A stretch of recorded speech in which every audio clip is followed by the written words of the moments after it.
Yo! What's good, everybody? Happy hump day.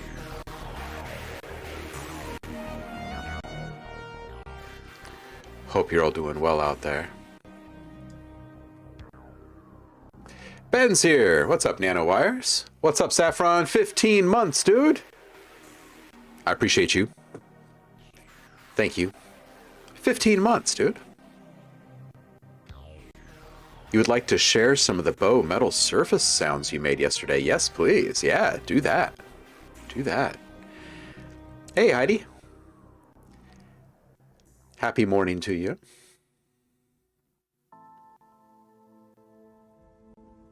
Wow.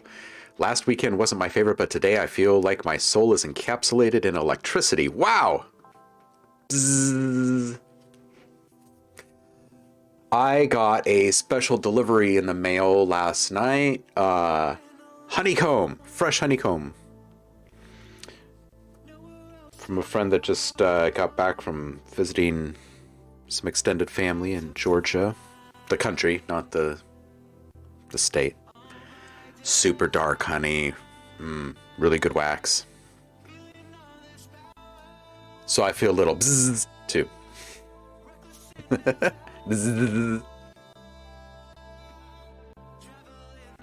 I have no idea what I'm doing today.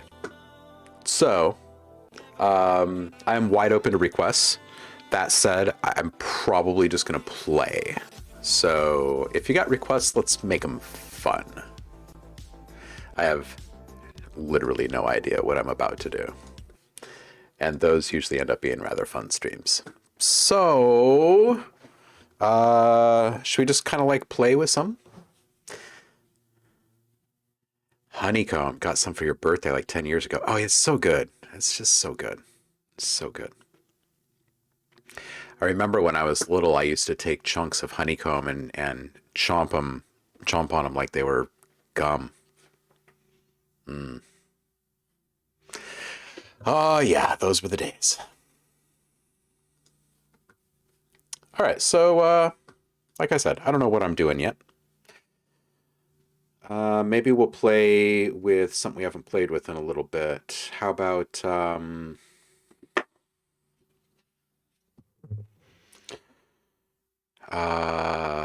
we could play with some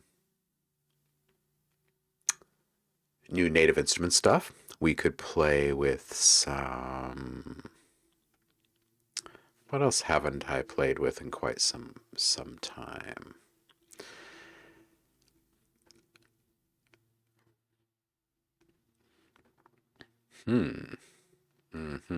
Could play with some kilohertz stuff. That would be fun. Could play with Vital. We still haven't done a serious dive into Vital.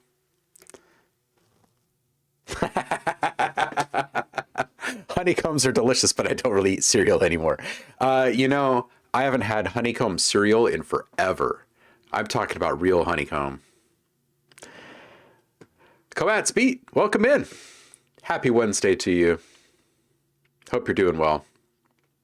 Yeah, we are talking about actual honeycombs, like little hexagons of wax filled with sweet reduced nectar. Yeah, so anyway, that's pretty good. That's pretty good. What haven't I done for you guys in a really long time? Okay, maybe we'll just put this to a vote. Make a new sound pack. Like, make something that subscribers get and that we can release officially out into the wild, which we haven't done in a little while. I could dig in and see if I have a new kit that I need to make for arcade. Haven't done that in ages. We could dig into something really freaky inside of Reactor. Crema de la bees. Oh man, whipped honey. Spun honey. Pretty much anything honey is good. I mean, not like I'm Winnie the Pooh or anything, but you know.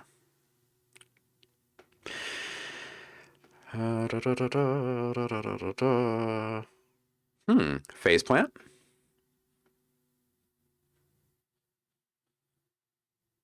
Massive. Let's make some noise for our ear holes until we figure out what we want to do.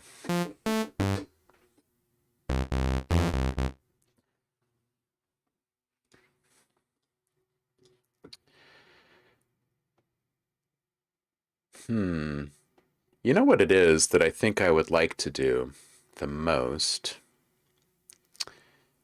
Um,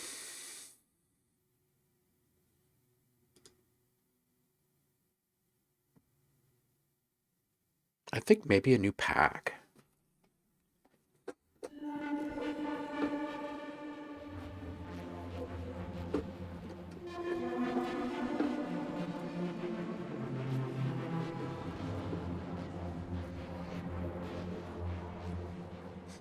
Yeah.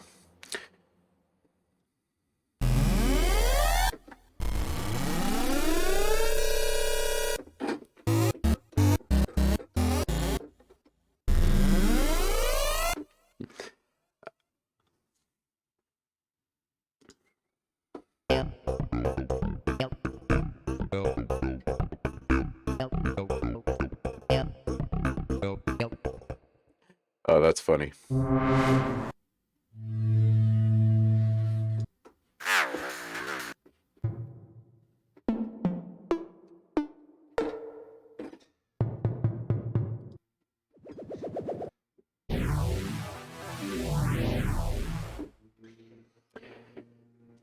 Yeah, let's do something inside of reactor. And maybe we'll feed something fun into reactor. Maybe we'll go into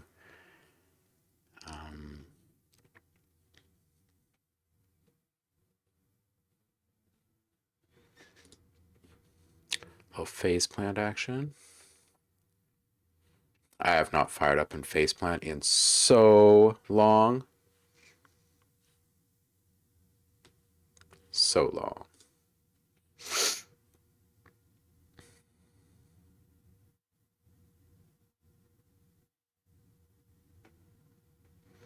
It has been a while. Sunny Maryland. Nice, Paul. It is gray and wet, but bright here in Portland.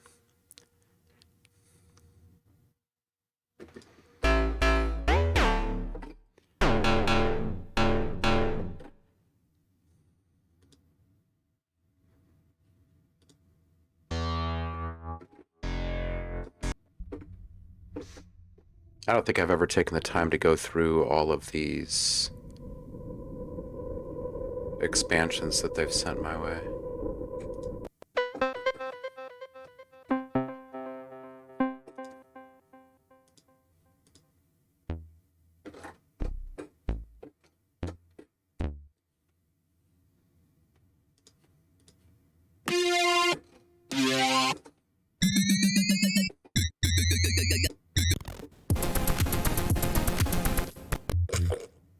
Grumpy piglet.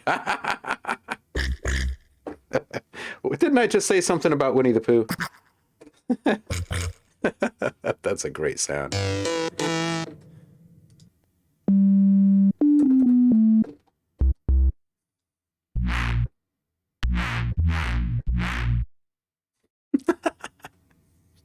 Tales from the Heck Realm.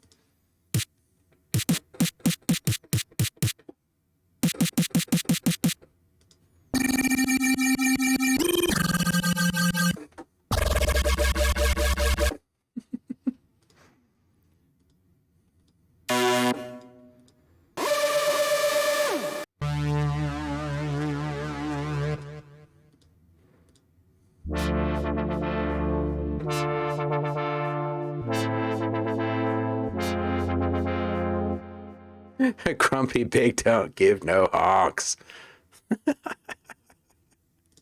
Oh, it's hilarious.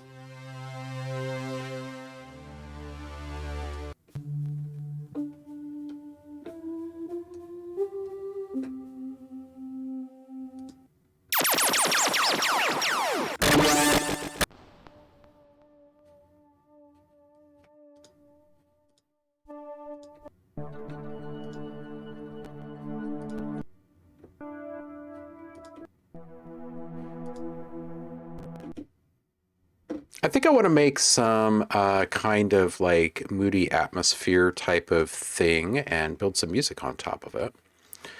So let's do reactor. Let's do reactor in here.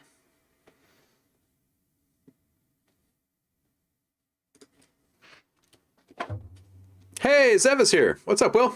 How you doing, man? Busy couple of days there in the studio, huh, Paul? Are your racks complete? Are you fully up and running? Grumpy pig don't give no honks. All right. We're going to go into our library and generators. Up and running. Nice, Paul. Heidi, how are you today? Not full Atmos yet. An Eiffel 65. I almost said 67 sound. There's been an evolution. 7.00 for now, huh?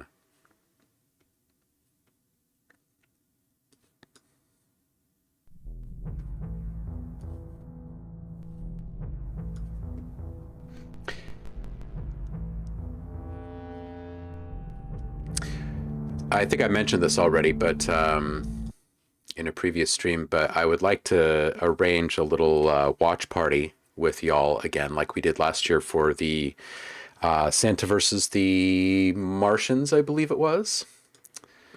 So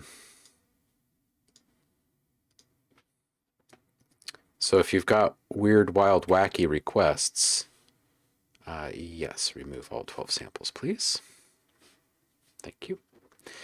I am all ears for said requests. Let's put something weird inside of here. Oh yes, that's right. Did a restart yesterday, so all of my windows are on one screen. Lucky me.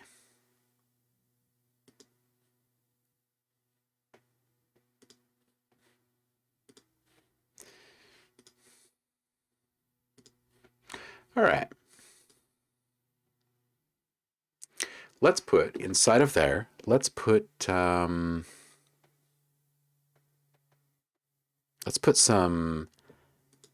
vocal samples in there, some dialogue samples in there.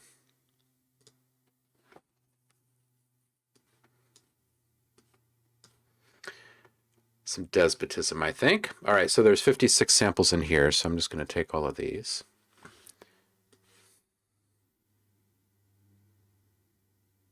And we'll map each one out over a few keys. Cool. And close this up.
Maybe put a little beat underneath this thing.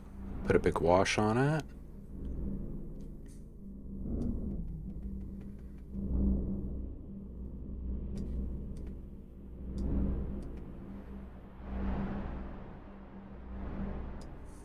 Let's go into a really big reverb and see what happens.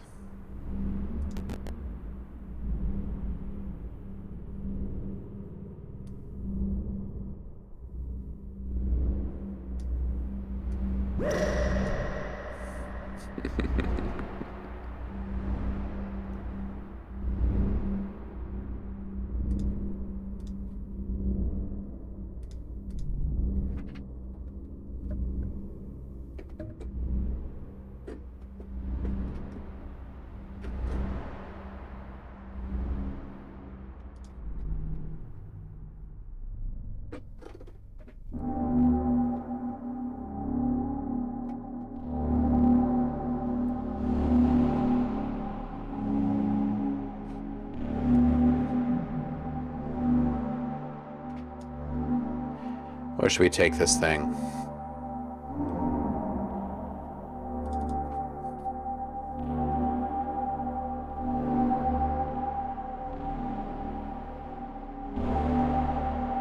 Maybe somewhere strange, 130.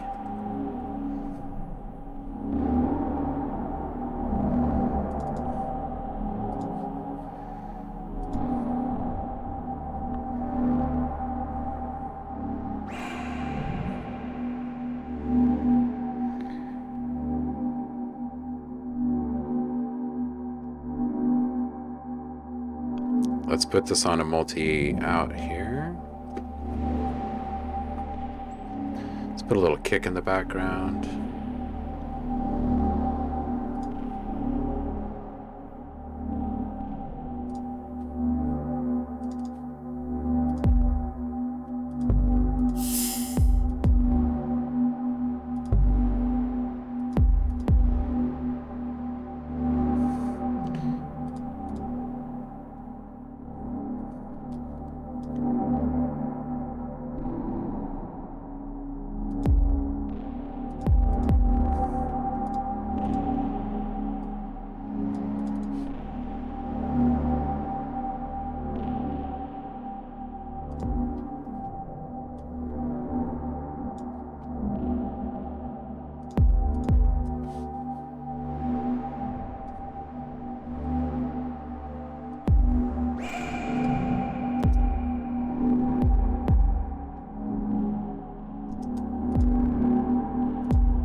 A little fast.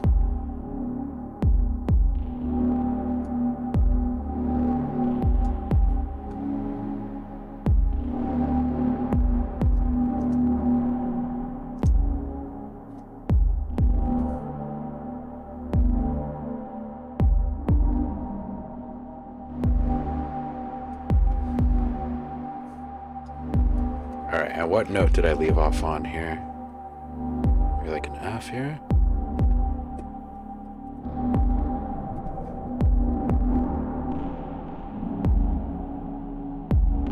Let's see if we can get this vocal in here.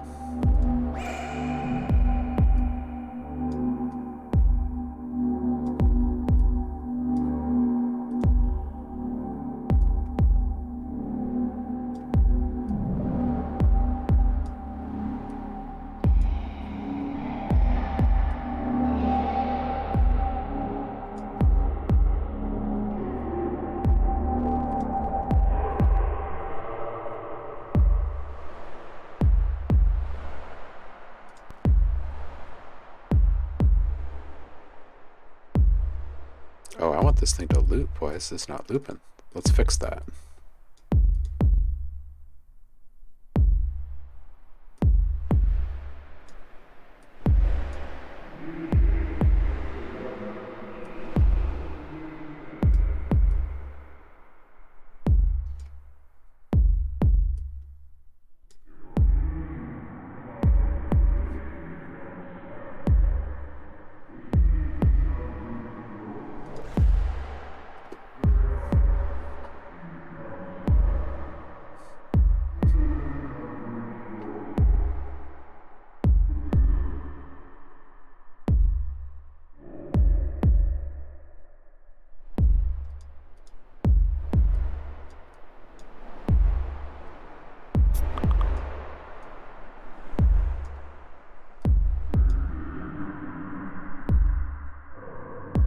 See if this thing will loop for us.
Let's see if we can get these vocals looping in here for us.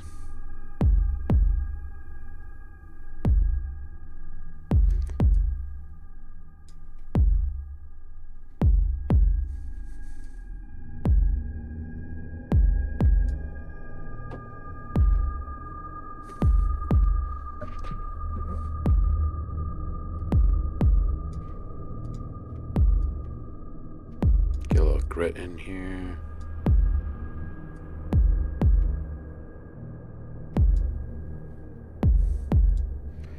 Alright, we've got this kick in here. Let's do something to this kick.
Using vinyl records and books as diffusers when it comes to controlling the echoes. That's going old school, Saf.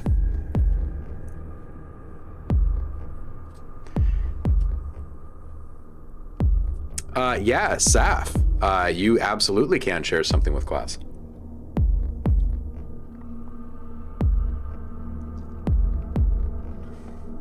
Okay.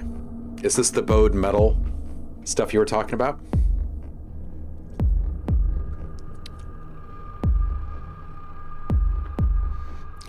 By the way, Kwame posted a couple of links looking for some feedback about which course he should enroll in. He's looking at a couple. I haven't had a chance to take a look at this, but if anyone else feels so inclined, I bet he'd love feedback.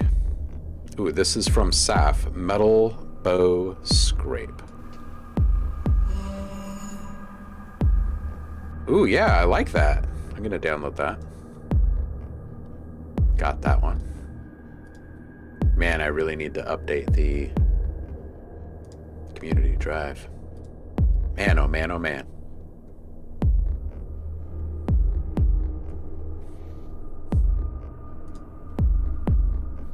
All right, so maybe we bring that sound in to another tool here really quick, and we'll build something with it.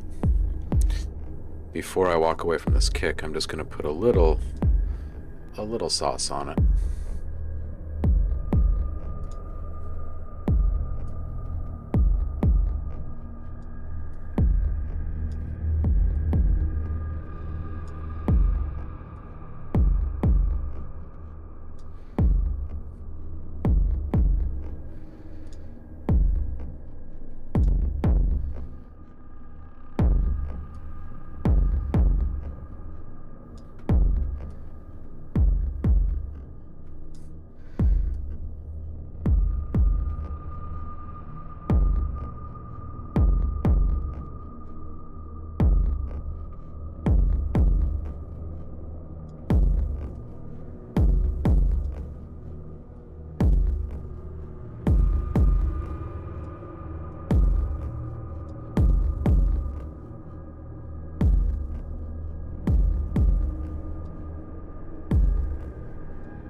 I know this kind of flies in the face of what a lot of people think about kick drums and stuff.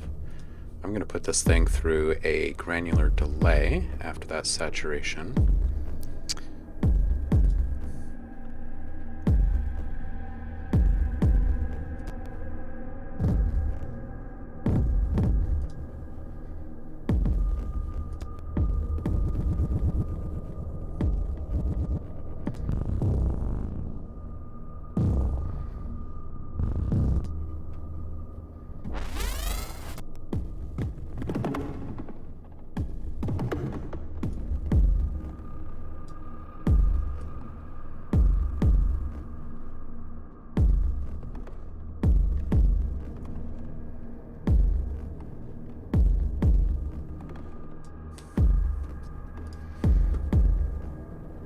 Okay, now we're just gonna do a little compression on that. Let's see how juicy we can make that sound.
All right, and then we'll put a little movement on there.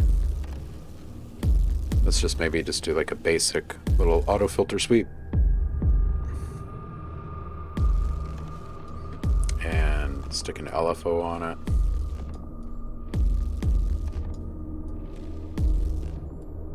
And maybe go like 4 bars or something.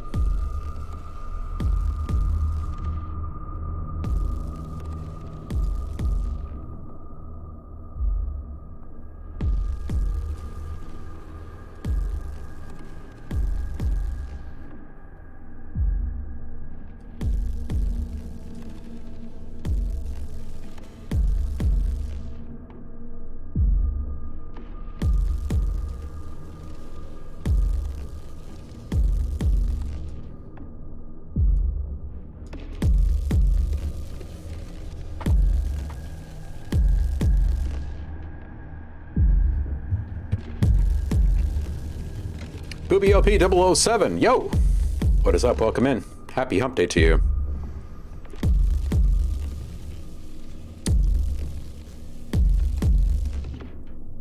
Okay, so Seth is saying, I think the sound was on some type of industrial fan that he found in his basement. You could try vents. Oh yeah, they are great with Bose. Like the heater vent grates, like when you flip them over, that piece of metal that sticks out. Absolutely, dude. Yeah, I've done that same exact thing. Crunchy, says Zev. The mosquito kick. What's up, Tremtaz? How you doing? Yeah, I have no idea where the soundscape is going right now, Saf, but I think I'm about to bring in your bowed metal in some shape or form here.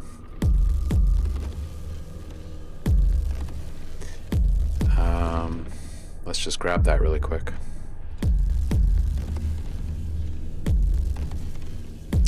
Let's do some alchemy. Maybe some granular so we can kind of stretch it out just a little bit, play with it.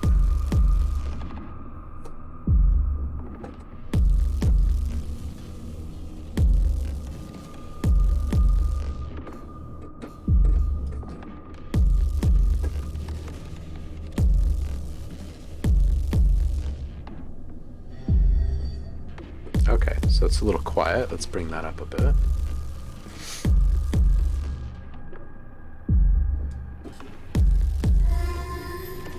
There it is.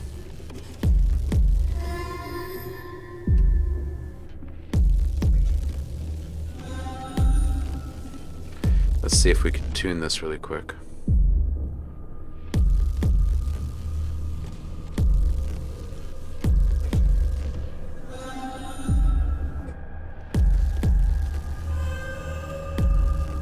Actually, it's pretty close.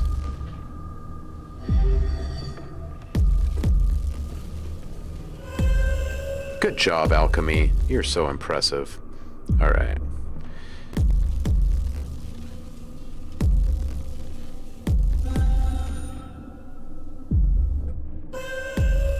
Shall we stretch this out and jitter it, maybe? Maybe make it a little ethereal at times.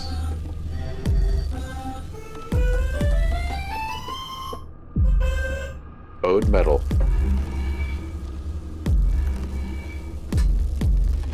Alright, so maybe what we'll do is we'll go back and forth on this, and let's switch this to stereo so we can really start to play with it. And let's go with a loop forward and back.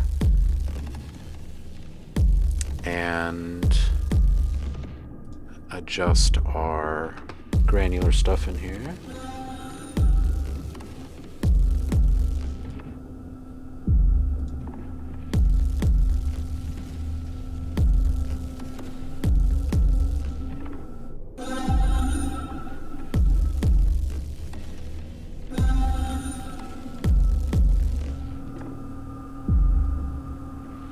Widen this up a bit. Get a couple of taps going on in there. And slow this down a bit.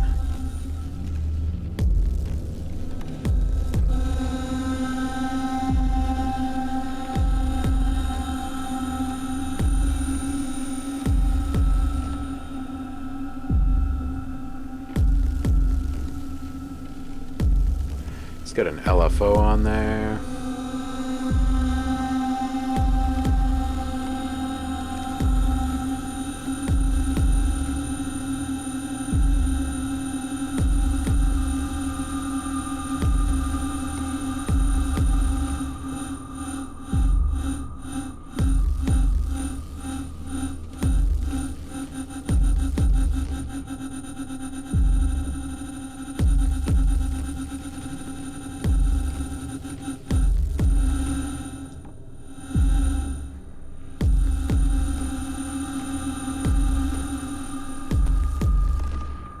Add another LFO to this.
Just take this as it is really quick. Jar of bees. BF is your BFF. Hey, Liquid Face, what's up, dude? How are ya? Doing well here. Just playing. With no major intent.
Double granular action.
Bet you didn't think your bowed metal was going to sound like this, huh, Saf?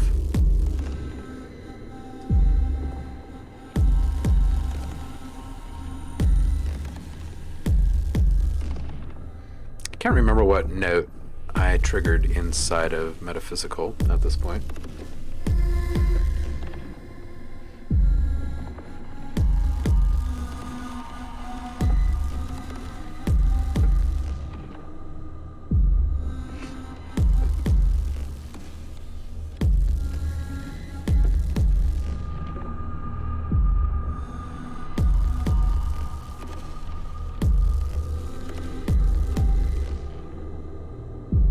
Sounds like a vocal synth of some kind, doesn't it?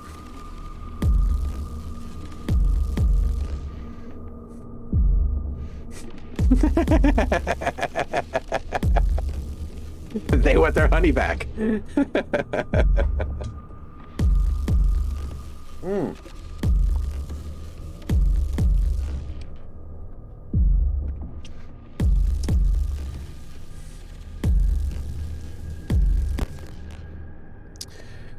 Okay, so this question came up.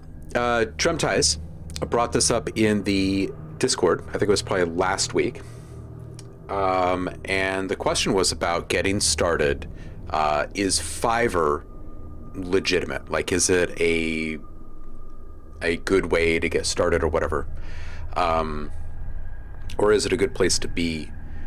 And I feel like this conversation is there's so many layers to it. Okay, first and foremost, if you want to have some kind of a position in this industry, then do whatever you can to break into the industry. And don't pay attention to the naysayers. Like, unless they're warning you of some kind of like fraud or something like that, then the opinions don't really matter as much from the people that aren't making moves similar to the moves that you want to make ultimately, because you've got to figure out your own path and you have no idea how to get started until you get started. So there are some people out there that'll say Fiverr, that's a joke. It's not. If you have an established something that you can offer that has value, then the law of averages says all you have to do is put your stuff in front of enough people, and hopefully the right people, quicker and more often than not, and you will start to get a return. It's just a matter of sticking with something. And Fiverr is a really good place to use as like a testing ground.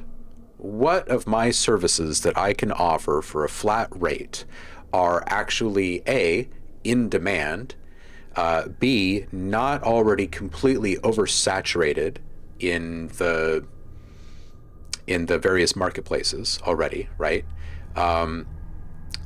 3, what will I actually enjoy doing a bunch and a bunch and a bunch? Because if you are successful with something, that means you're going to be doing that thing a lot if you're offering a service, right?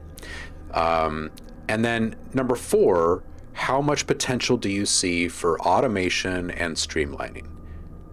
Okay, and then number 5, and I think that this is probably one of the more significant factors to consider, and that is how easy is that to replicate, to create variations of? How easy is it for you to flip into something new? So let me give you an example, okay? Maybe you're really good at making risers, and you will make anybody, this is a really lame example, but it'll go somewhere, I promise. You're gonna make anyone a riser that they just can't live without for $5, right? Okay, so you decide that you're going to do this, and you become very industrious, and you build a whole bunch of presets inside of your favorite synths, so that you can start to make these risers very quickly. Well, what you're actually doing in that process is building up this repository of tools that you can use to spin out products. Okay, so you gotta remember that there's, if you're going to go down the rabbit hole of making a business of sound, you have to kind of keep in mind the difference between product and service, and measure your input and output. Like, how much time is this taking? How much enjoyment am I getting out? How much product or productivity is there in the output there? How much actual demand is out there for those things? How do you differentiate yourself from other people? So there's lots of little things to consider. And if you're a person that likes tinkering with those kinds of ideas and building systems and building templates and then maximizing output and stuff like that, then it's actually a pretty decent place to be testing those types of things. So let me give you a bit more of maybe a real world example, and let me just figure out what is blowing up in the background and turn it off for us. Not there. Maybe it's over here. Pause, please. Thank you. Okay, so so let's say you've got really good audio logos. Audio logos is a really good example. So you will make anybody a corporate audio logo to brand their business. You'll turn this around in 24 to 48 hours, and you'll do this for X number of dollars. The next obvious upsell to something like that would be, I will make you your audio logo with a couple of revisions, and I'll put in front of you like 3 comps, right? So you're kind of giving them more control of what the potential outcome might be by providing them an opportunity to give feedback, which would alter the product that you're putting in front of them. You're also allowing them to see a few different things and compare them before making a purchase, so they're going to feel more secure in making that decision with you, right? Now, building those services is actually pretty easy, right? It's just a matter of like, what would not mind doing, okay? Building the actual products is something else entirely.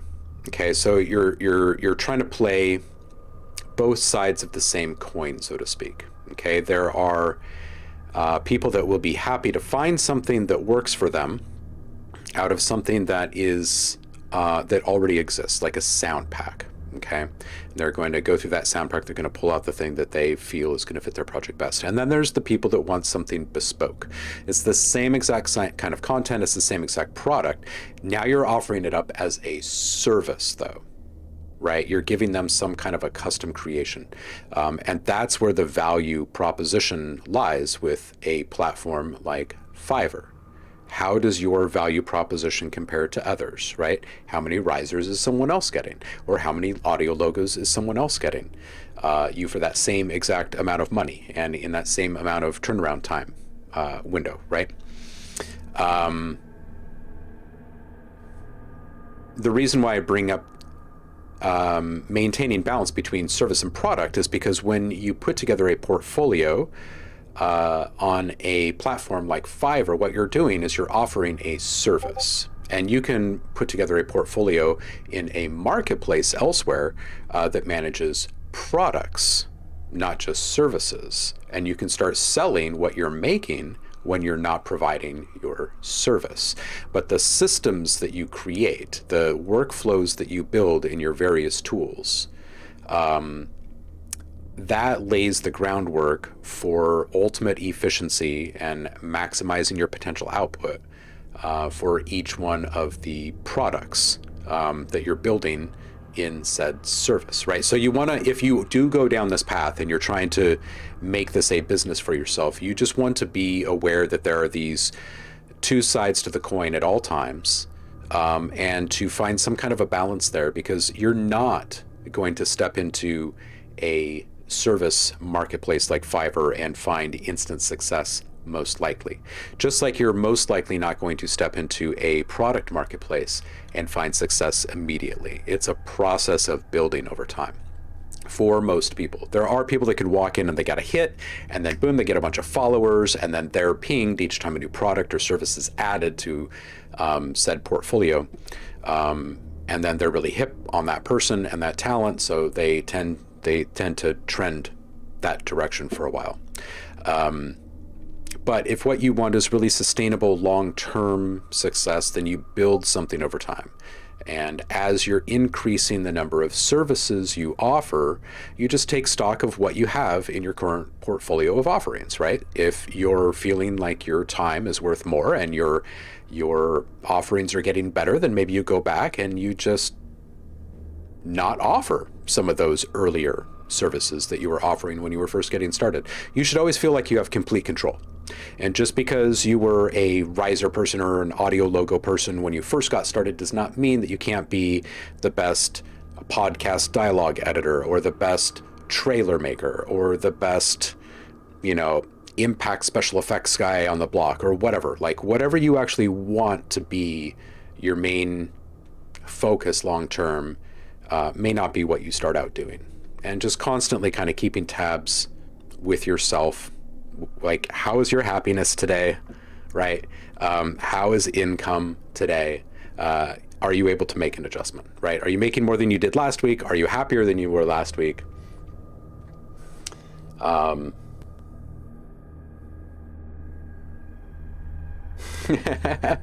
Yeah, Saf, Fiverr is a place where you could do that. That said, people are looking for more of services over there than they are products, right? So, and in order to showcase your services, you need good products to put on display, like in a portfolio. So if you're going to be, I will make the most vicious impact and explosion sounds for your films, then you better have a lot of really good examples available as products already, because, let's face it, you're always going to do better if you can just sell products that you've already made, because that's a passive income transaction at that point. Your work is already done. So every transaction that happens after the moment you create it is increasing your rate of pay for that moment in time that you made that one sound, is one way to look at it, right? A service, like, the longer you're in business and the better reputation that you have, and the more that you can demand, the better the services will treat you. Because now what you've done is you spent all of this time building up all of your products and all of the tools and workflows to make those products, that offering those things now as a service is like lickety-split, automated, turnkey, whatever. Like, you hit a key and awesome things come out of your speakers.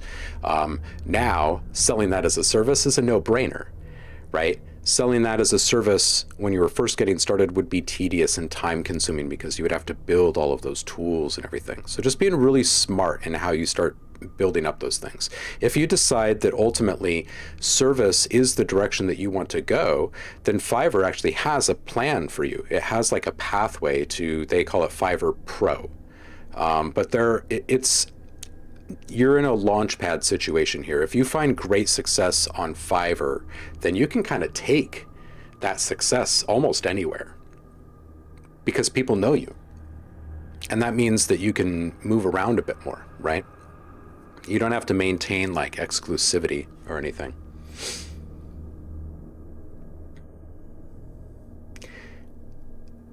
Just found out that video calls are coming to Fiverr soon, which means music will be easier to talk about too. Yeah, exactly. It would be. And once video calls are in place, then you're looking at a really good platform for teaching, collaboration, right? You can start to think about things a bit differently. Seth says, I haven't touched Upwork in a long time.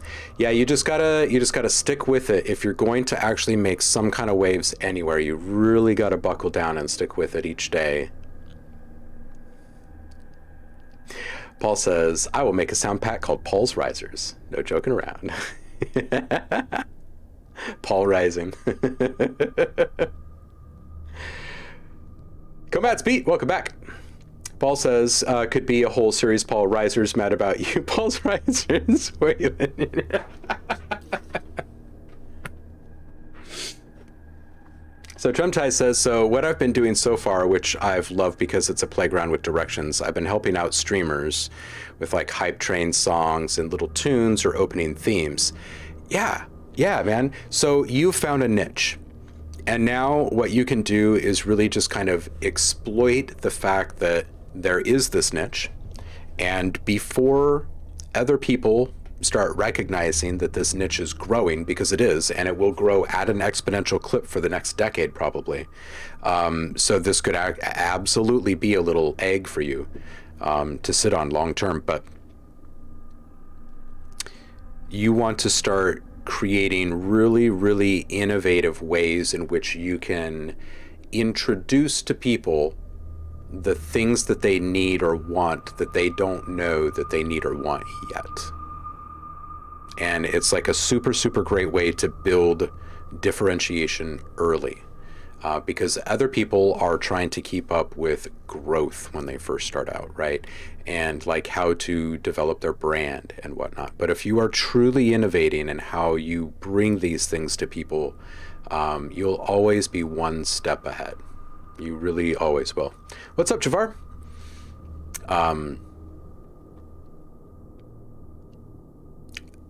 Getting back to the service thing.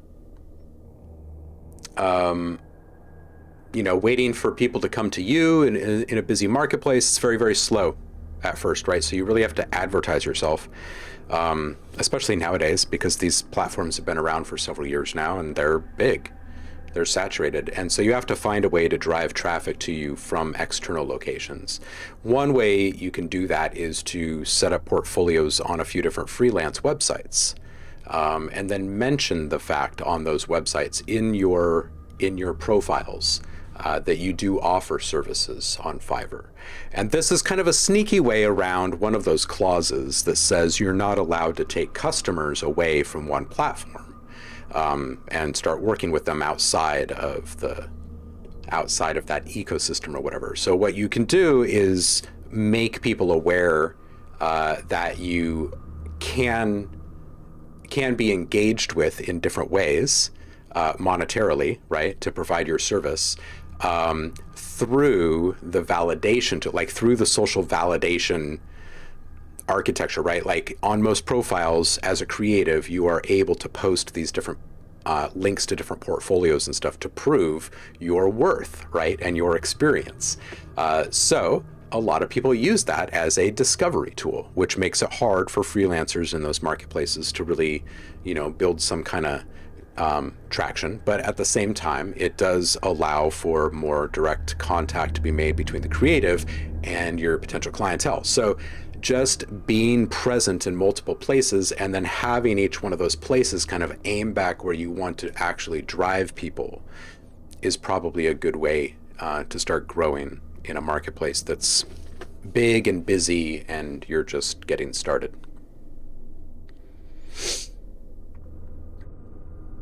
Signs of the times.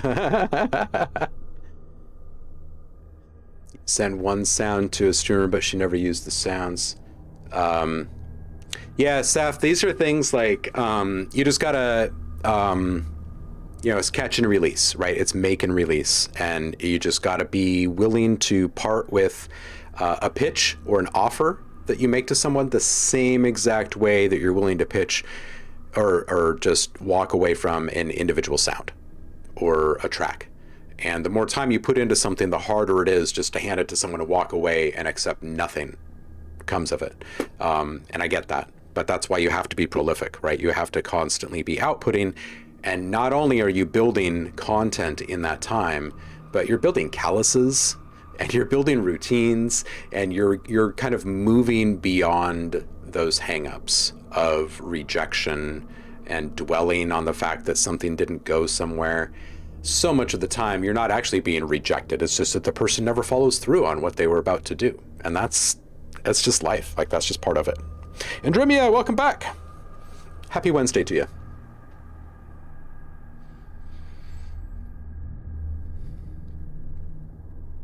Or maybe I should hold out for tenor.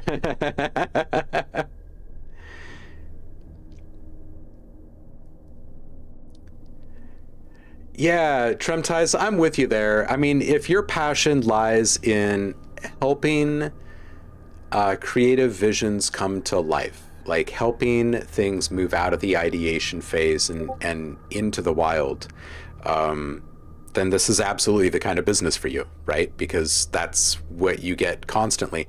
There is, of course, in some facets of the industry, you never know where your stuff ends up being used. You just know that it's being used and that you become popular.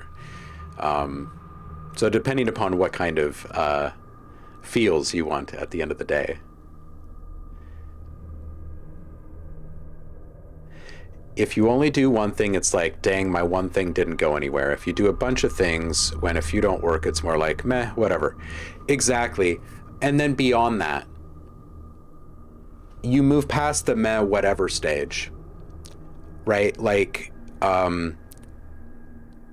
Saf, you've got a ton of music and sounds on your hard drives. Indremia has a ton of tracks on his hard drives. Javar right now is actively building up a ton of cinematic content of varying types on his hard drives. And this is a serious investment in yourself. If you're constantly putting yourself out there. If you're not constantly putting yourself out there, it's a growing, frustrating hobby. The nice thing about having that back catalog of stuff is that when you actually do start to get the traction, and once traction starts, traction is usually maintained as long as you're continually putting yourself out there. Once you reach this certain point of momentum, you reach this tipping point. And that's when you can start to let your foot up off the gas. And your foot up off the gas is not creating content. It's not stopping the content creation. It's stopping putting yourself out there in so many new places, right? Because eventually you can start saying no to new opportunities, because all of the relationships that you've built, all the client contacts that you've made, they have a treasure trove of stuff that they're still working through, and you're still putting out new content. And that is your safety net that you've built over the years. And that's what passive income does for you. The work that you were doing 5, 6, 7, 12 years ago is paying your rent and for your holiday presents this year, you know, and for years to come. So, whoa! Indremia says, I will be fixing and releasing 200 plus tracks that haven't been released yet. It's a couple of songs. Yeah, that's a ton of stuff. That is a ton of stuff. That's like the amount of stuff that validates putting in the time of shopping it around to different libraries, right? Like calling like the Sci-Fi Channel network, right? Like that's, they would have a field day with that kind of thing. 200 plus, yeah. 200 plus. Yeah, what Zeb said. Hopefully you get it done by end of next year. That is a huge amount of work. Do you use anything like Isotope or anything to help kind of automate the process of you know, getting mixes out? Just a small EP of 200 plus songs. Maybe in the cosmic scope of things, that's pretty small. Oh, Adsel, thank you so much for the follow. I appreciate it. Welcome in. Happy Wednesday to you. We're just having a conversation about making money and where people can get started. And, you know, things are different now. Marketplaces have existed for a little while and things are saturated. And if you step into one and it's already busy, then you've got to bring traffic to yourself. And if you're offering something unique, then you better start on a really innovative angle. So you're constantly introducing new ways and ideas. And that way people are trying to keep up with you instead of vice versa. I would strongly recommend against anyone trying to build something in the form or shape or essence of somebody else at this point. Because if you're doing it, there are already probably hundreds, if not thousands of other people doing that same exact thing, right? Anyone can click into a marketplace and see who has found success doing something. But the truth of the matter is that Coke has been number one for a really long time because Coke tastes great. And Oreos have been number one for a really long time because Oreos taste great. And people know that they can get more Coke and Oreos. So don't try and make a knockoff Coke or Oreo, right? Make your own thing. Be your own thing. Yeah, the good old music money conversation. Exactly. Oreos are like, all right. Yeah, Pepsi sucks. I mean, that's just how it is. That's just how it is. Once you're second, you're always second at best. But you're easier prey to knock off than number one. So why not just go out and be yourself? That's what I say.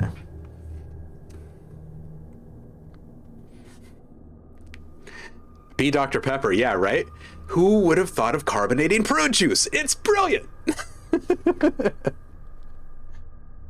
Pepsi Max, always my go-to. Are we in war? You want to be fucking. Yeah, so anyway, just play the game. Play the game. If you're going to offer a service, then build up the content to validate the service and to sell the service, and recognize the fact that in the process of building that content, those products, you have a serious opportunity to just create systems and workflows for every step of the process. Set up the same exact kind of presets in 12 or 15 different synths and samplers, not just one, right? Maximize output. Don't just transform a sound one time and move on. Transform your sound a few times through each one of those tools. So instead of having one changed sound, one variation of that sound, you have 25 variations of that sound. Start thinking about processes as something that can be flipped and flipped again and flipped again and flipped again. And then take that content, those products that you're creating are products. Find different ways in which you can package them and get them out into the wild, not just post as examples to sell your service, right?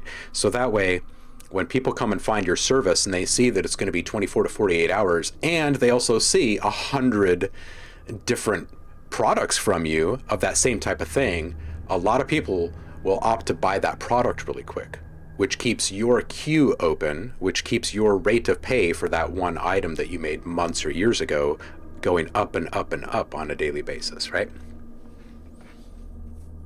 Yeah.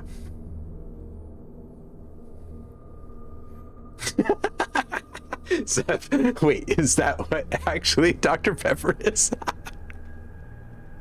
It tastes kind of like it. Andremia says, my remixing of unreleased will be pushed in experimental direction. So house will be oven mitt house, or broken fridge symphony of things that go bump in the dark, probably. Sarsaparilla is a favorite of mine as well. Absolutely, Heidi. But yeah, I don't really drink much soda. It's very rare.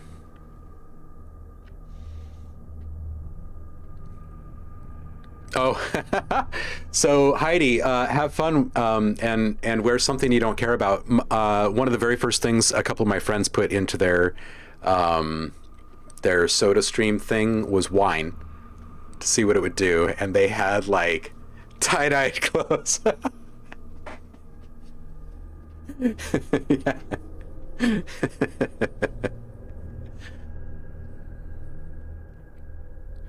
Trumtai says, that's the thing, I'm not a 24 hours guy.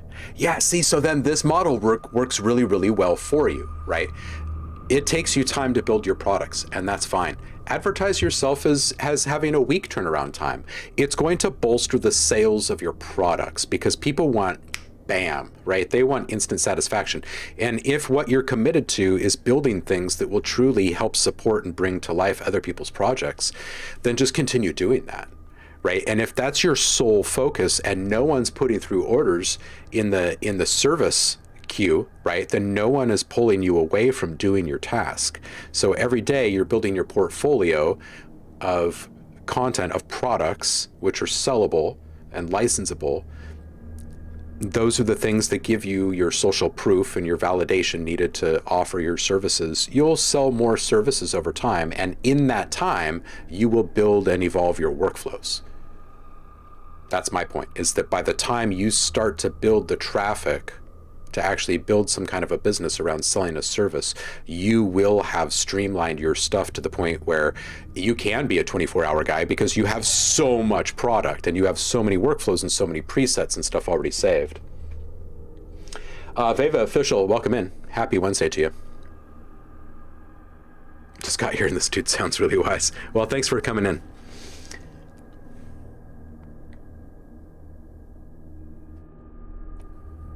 Hey, Cardio Party's here. What's up, Liv? How are you?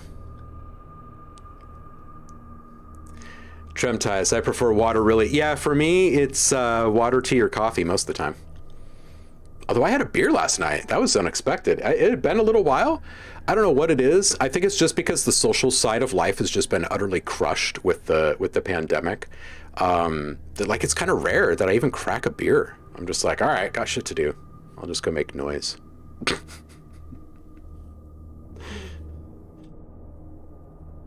Skyza, welcome in. Thanks for being here. Happy hump day to you.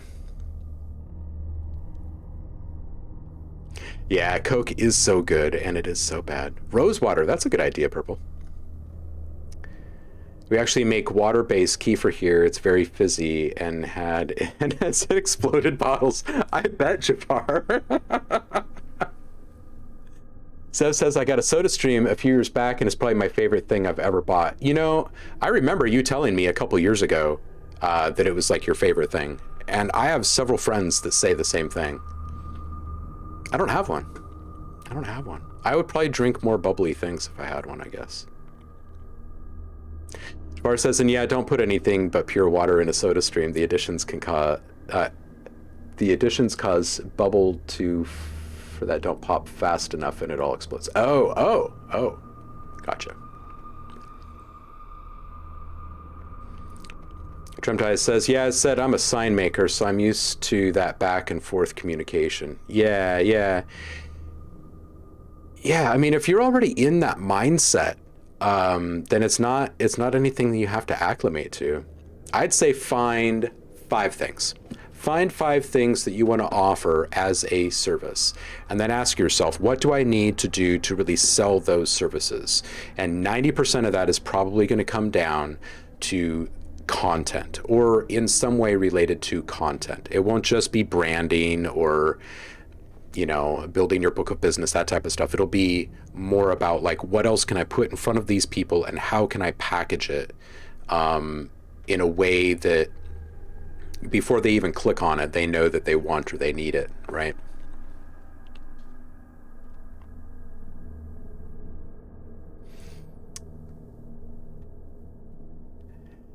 Booby LP says, I'm back though. Are we reacting to beats? Oh, if you're looking for some feedback, I guess we could do that. We have no real intentions today. Except the exploding bottles. Beer, right? Right?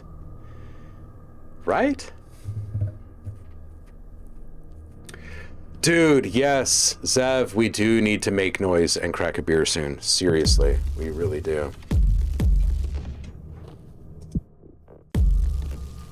We really do. Kaisa says, hey man, I'm new. What kind of music do you produce? I produce everything. Pretty much everything. I do a lot of, oh wait, why is Streamlabs all glitchy? Anyway, I do a lot of cinematic stuff. Yeah, it's pretty much everything. I've been so far down the rabbit hole of sound design and teaching for so many years that my focus has been that for a very long time, but years and years of music production as well. Oh yeah, heavy kombucha bottles are heavy for a reason, right? They will survive. Zev says, I drink more water and less soda. Is that just bubbly water then?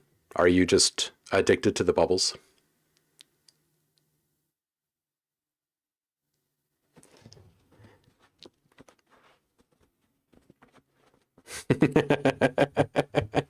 Except I say press buttons all the day and they go boom, boom, right? Where can you submit a song for feedback? You can hit the Discord.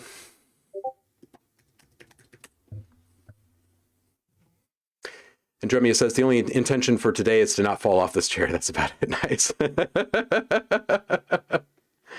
Oh, tight. DMCA is tight here. If you have something that's already been released, then do not post it for feedback and expect feedback during the live stream. But you can post it in the Discord and we can respond to you outside of the stream. That's totally fine. But we don't play anything on the stream that will get any strikes.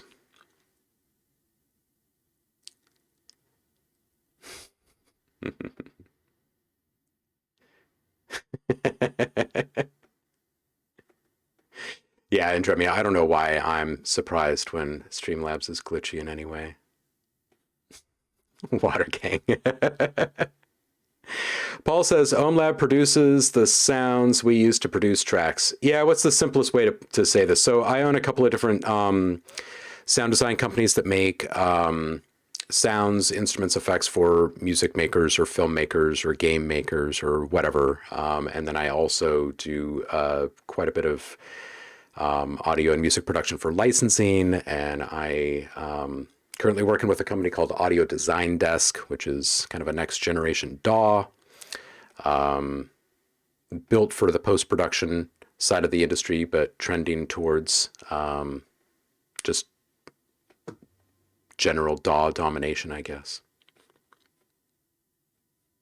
Drumtie says, for the new people, not required, but it's fun. Each month we give a sub-only kind of contest where we get a free sound pack and make whatever inspires you. Yeah, so if you are sub to the channel, you link your profile here and over on Discord. You go hit our Discord and you walk into the subscriber rewards channel.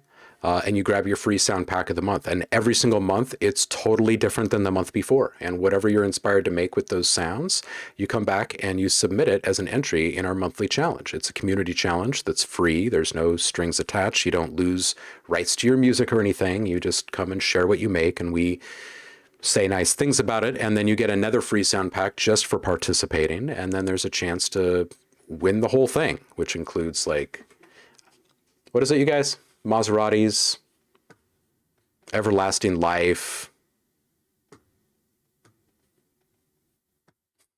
Seriously, though, you can appear on the show. You can get some more eyeballs and earballs on your music. It's just fun. It's just meant to be fun.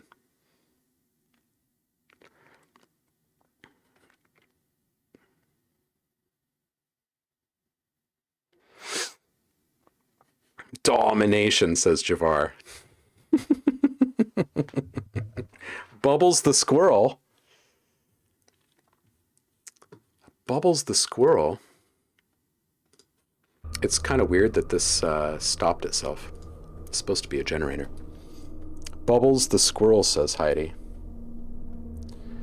Oh my gosh, I have so many freaking things open. I did this quick restart, and then everything ends up on one page.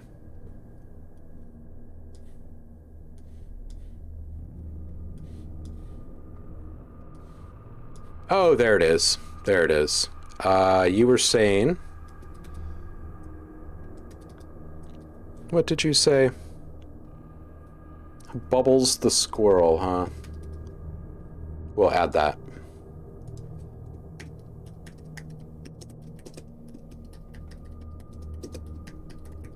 All right, it is on the list, Heidi.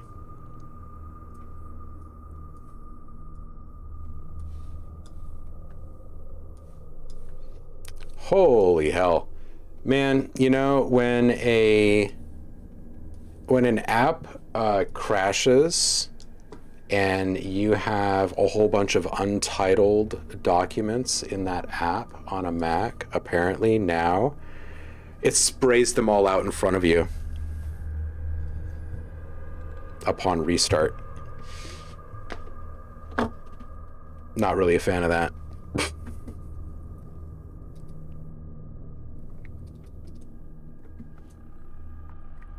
All right, so we had some folks come in. Vevad, Saul, and Kai, welcome in.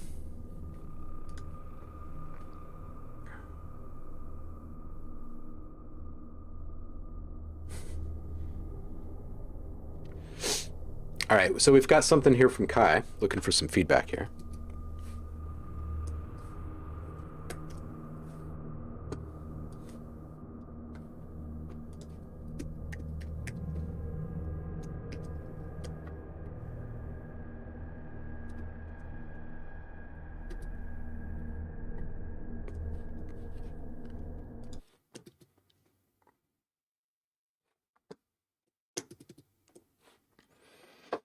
All right, this one is called Everything You Say, and this is from Kai.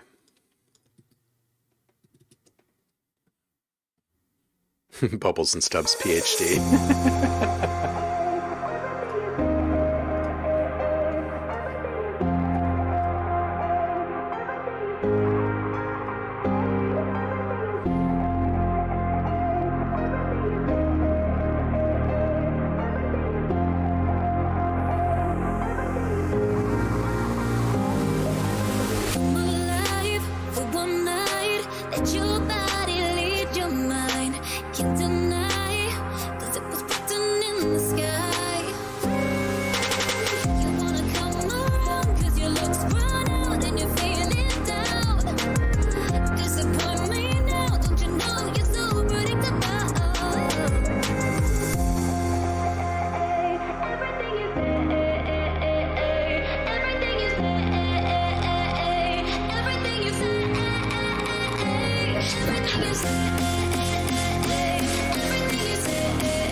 Very, very nice.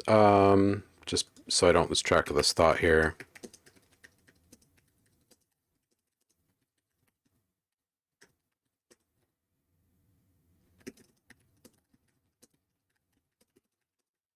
All right, so a lot of really, really good things in this. Kai, is this the first thing you've brought through? I feel like this is the first of you that I'm hearing.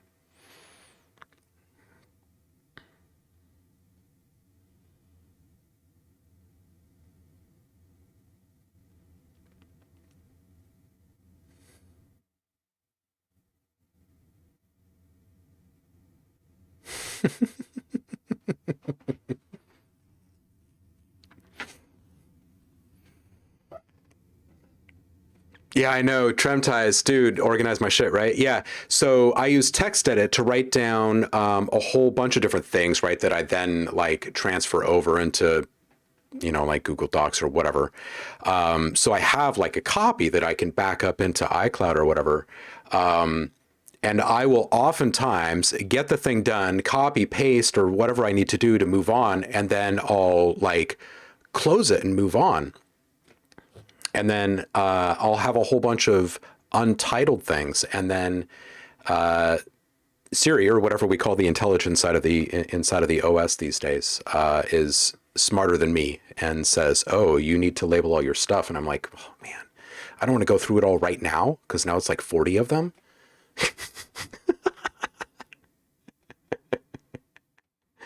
Oh man. All right, so here is feedback.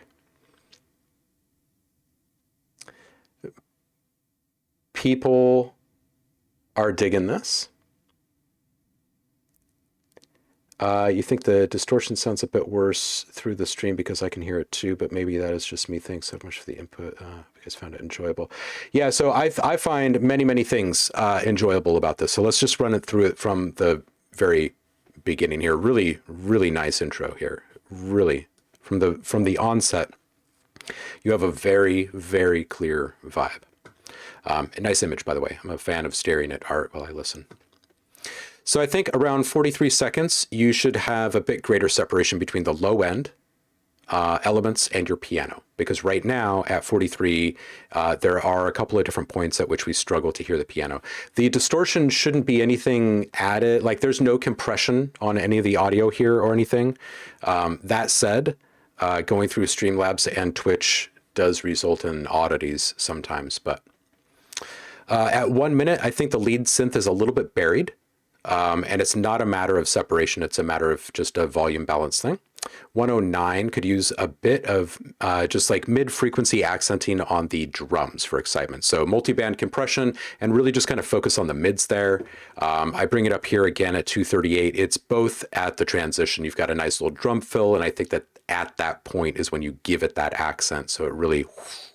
And something that can actively be pushed up, right? Like don't be afraid to use somewhat drastic automation curves at the point of your transitions to really kind of force the effect. So at 110, and you can hear it at a couple different points here, but you can hear that compression is really throttling the whole thing. And it's indicative of a couple of things. One, loudness, balance just isn't there yet, and you're relying upon compression to keep stuff from peaking too high and to bring stuff up. But the problem with that is that the threshold level and the amount of reduction is killing the innate excitement level of those sounds that are being tapped down. And then when you're adding gain back, it's running into this congestion that has been built up by that compression. Okay, so in other words, you've got a bunch of stuff poking up, and then you push them all down here, and then you push the sounds up here, but those sounds are running into these sounds, and then you end up with that flat mix. So if you go back and remove the compression, you should never have anything that's actually attenuating a whole bunch of stuff in tandem that literally like brings down the life force. Once you start to feel a shift like that in the energy level, it's already way too far. And there is no reclaiming that. You gotta take it off and go back. So at 145, I think this could be a really expansive moment if you add like a touch of atmosphere that's actually brought up at the same time as everything is dropping. And then you're left with like this kind of frozen, lingering kind of feeling. It would really amplify that whole area there. 202, I think you could probably play with the vocal processing just a little bit here, kind of vary it from the first time through, right? People have already acclimated for 2 whole minutes, and you've got a really nice sonic palette that you're working with, a lot of really nice ear candy moments. I would throw the listener a bone a couple of times here, and like super subtle, like just a couple of little stutters or delays, maybe even like a detuning or a pitch bend or like a layering. Play with it. You've obviously got brilliant production skills, so just play with it. At 240, you can feel the whole mix be like brought down very quickly again by that compression. 308, I think this lead could have a shimmer style reverb on it, right? Which is just basically a pitch shift. Usually shimmers are like going up in pitch, upwards of an octave, but it could be down as well, and you can just kind of play with it. But I think something like that on the lead would be really nice, because as it is right now, it's just good. But it's a fairly exciting moment in the music. Like there's some passion, there's some emotion in there. So you want it to be great, not good, right? Okay, so at 340, you've got some texture baked in here that I think personally could be peekabooed at a couple other points, like as you're crescendoing into those transitions, perhaps. And just really, really, really great production work on this, and fantastic arrangement. Fantastic arrangement. How long have you been doing this?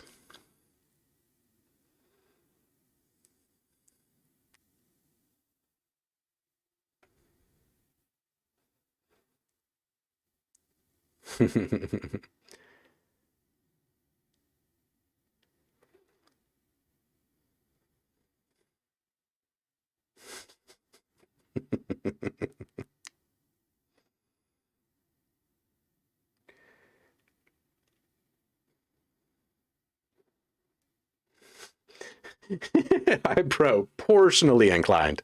Nice, Andremia. Nice. I'm just catching up on the chat here.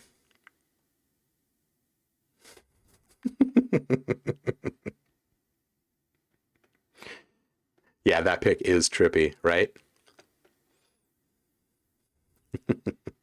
Been producing for about 3 years. Okay, so for 3 years, this is really, really solid. I would say that this is bordering on exceptional for 3 years. So obviously you're paying attention. Keep bringing stuff back. And don't let people fill your head too much with too many creative ideas when they're giving you feedback. Because I really like the style that you're building here. I can hear you borrowing from a lot of different things. So I would say, like, this is probably a really good point for you to pivot a bit, the 3-year mark, and really start focusing on what are some things that you could do that you just haven't really heard in a lot of mainstream music.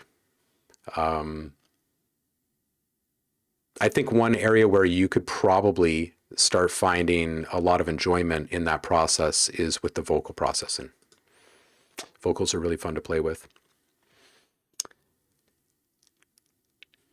Okay, the next one in the queue is from Veva, but it says review off stream. So this one is probably a DMCA strike waiting to happen. So everyone that's got the time, give a listen to this and drop some comments.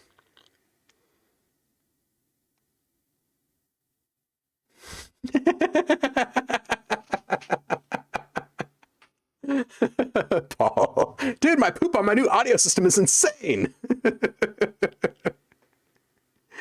Oh, Ebunk said, back at the 1 minute mark, you said to separate. Could you provide a quick explanation and example? Yeah, so Ebunk, that's a good question. So what I was referring to, we can go back to this moment too.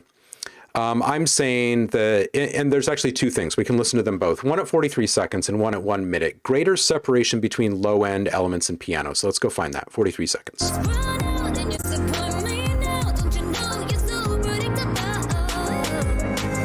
So I can hear that there's a piano there, but I can more feel the pulse of it more than I can clearly hear it standing up tall in the mix. Excuse me. I think that's the only one. Yeah. So let's listen to that again. Or we'll give it a few more seconds later.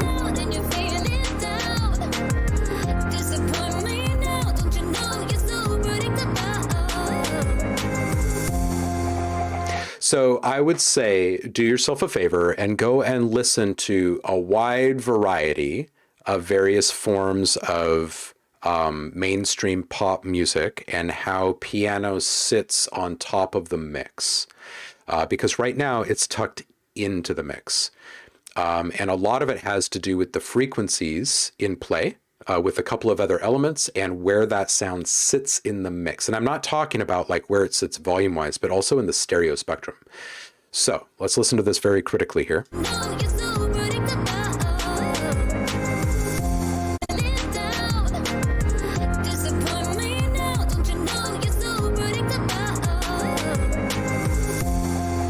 So we've got the lowest register notes in the piano at almost the same exact frequency position as that bass in a couple of points, and they melt into each other. So we're not actually hearing the fullness of the bass, and we're not actually hearing the fullness of the keys, because those two are in competition and there's some obfuscation there. So a way in which we can fix that is to play with things like EQ, right? Like taking out some of the lowest frequencies of the piano, moving the piano to the other side, maybe a little less pre-delay on the reverb, so the earliest reflections are happening quicker. There are a few different things, but the very first thing you want to start to play with is the EQ and the volume.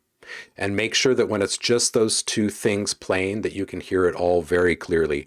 Start adding elements back to your mix at that point, one at a time. And when those two things start to lose, like you start to lose track of the piano, then you've just found your next character that you need to dial in, right? Because you've just brought in another element that's now making it harder to hear the piano. So it's not just the bass, it's probably also something else. And then at 1 minute, I'm saying the lead synth is a little bit buried. So let's just go up here really quick. And Kai, thank you for letting me use this as an example. Okay, so during this build up, and I get that the intensity is going up, but this is a lead and it's got to be up there, right? The wow, wow, right? The bendy. It's just, if it's a supportive role, it's still not loud enough because it's just barely there, which makes you wonder, like, why is that so quiet?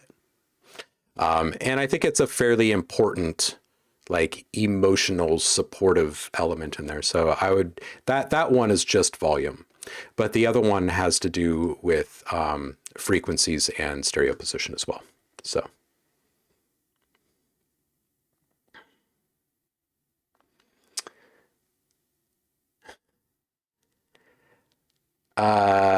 Kai says, I have around 5 tracks out on SoundCloud. I'm currently working on an album with a few other unreleased tracks. I really appreciate your feedback, man. It's awesome to learn from someone as knowledgeable as you. No problem, man. Feel free to bring stuff on by. Absolutely. And definitely, like, I think it looks like you're subscribed through Prime, so you can go grab a free sound pack in the Discord. Just make sure that your Twitch and Discord profiles are linked, and then it will recognize that you're a Twitch subscriber, and then you can go into the subscriber rewards channel here, and you can download this month's free sample pack. Very rarely will all of the packs like fully align with your style, and that's kind of the point. This stuff is supposed to kind of take you in different directions. This month it is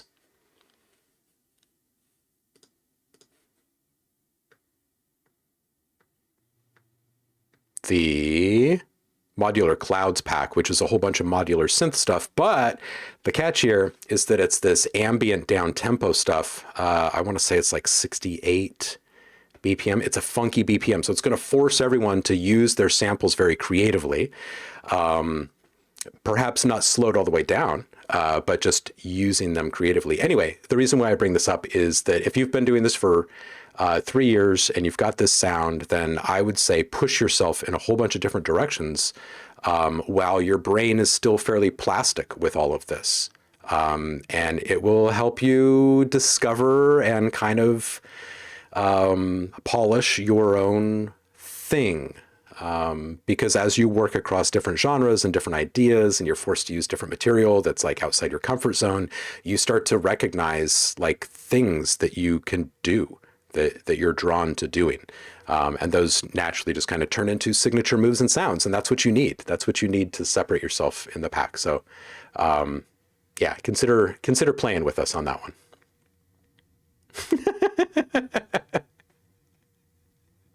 Andromeda says, don't listen to advice like, I don't like that snare.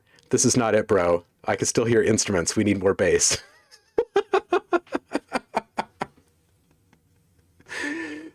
Spatial poop at a stereo near you. Oh my goodness.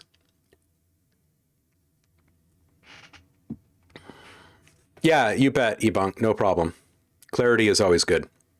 I mean, feedback is only good if you actually understand what the intention of the feedback is and if it actually resonates for you. So it's good to ask questions. Yeah, of course, Trim Ties.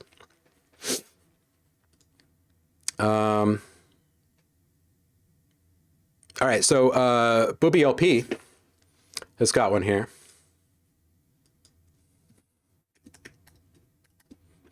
All right, let's see what Bubby's doing.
Okay, a couple things.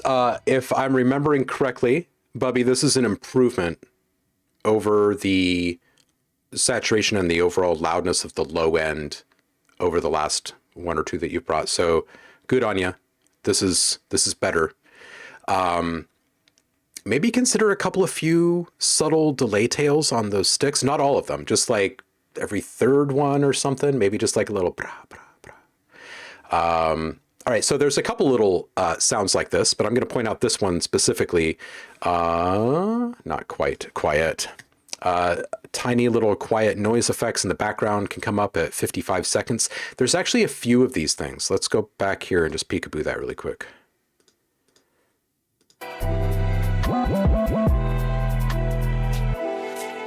So it's just this like hit, slap, reverse. And it's all really quick, but it's so subtle. It's tucked so far back there. Here's what I would do. I would take your 808 down like maybe 2 dB and then grab everything on your rack probably and just bring it up a few dB. So that way your 808 doesn't really change in loudness, but the other stuff does come up and it's not happening through compression, just to see what you think of the mix. I think you can probably handle that. Okay, at 114 and a few other places, that pitch bend, I say go for it on that one. I'd get that worked in a few more places, and where you do have it, I would accent it. And this is actually a decent sound for some multiband compression, just to like really give it an edge and kind of solidify it. So when the the bend is taking place, you're actually hearing it like bend through those frequencies. Not just this idea of like, oh, there was a pitch bend, but actually hear the edginess of that synth as it's bending down. And if you're not super hip to multiband compression, you can grab a free plugin like OTT from X4 Records and just dial in something really kind of subtle. And by subtle, I mean, I'll just pull up a quick example here.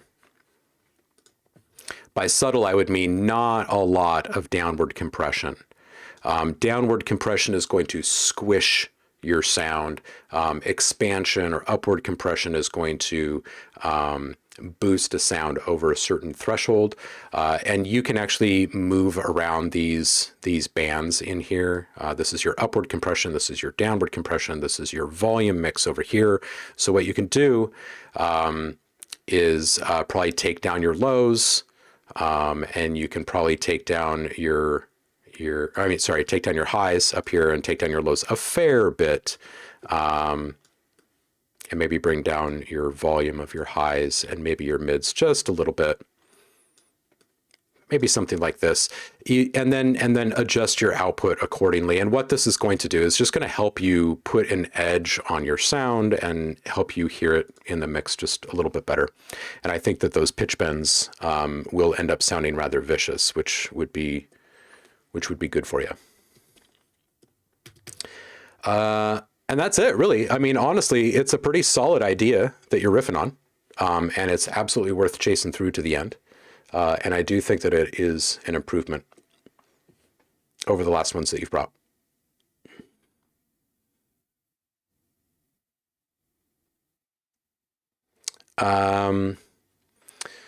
Got to work on the mix. Yep. Need to try it ASAP. Yeah. I mean, you're moving in the right direction. Like each thing that you've brought in has been an improvement each time.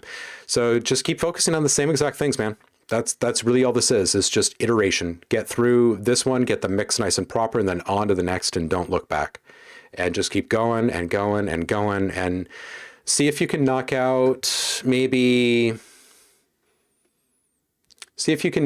twice as many beats as you normally would in the next week, just so you can start to get your muscle memory built up. And as you're working, each time you add a sound to your mix, the very first thing you put on it in this new little challenge is an EQ.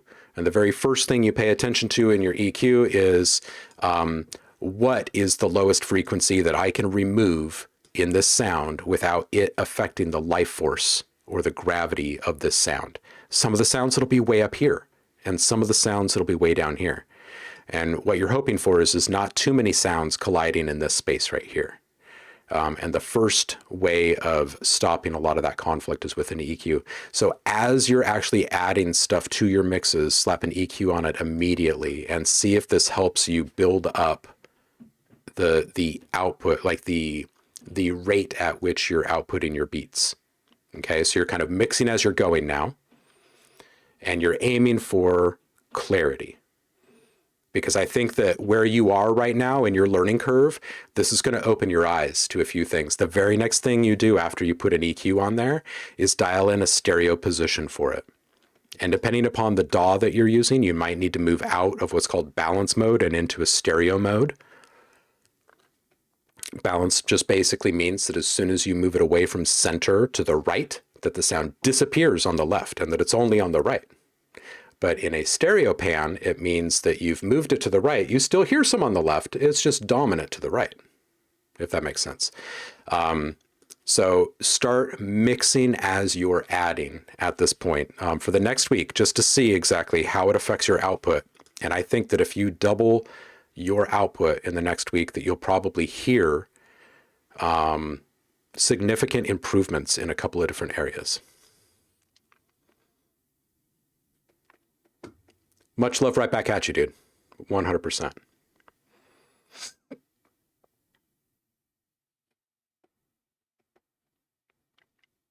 Tremtize says, but again, to be honest, get the orchestration down as well, not just mix.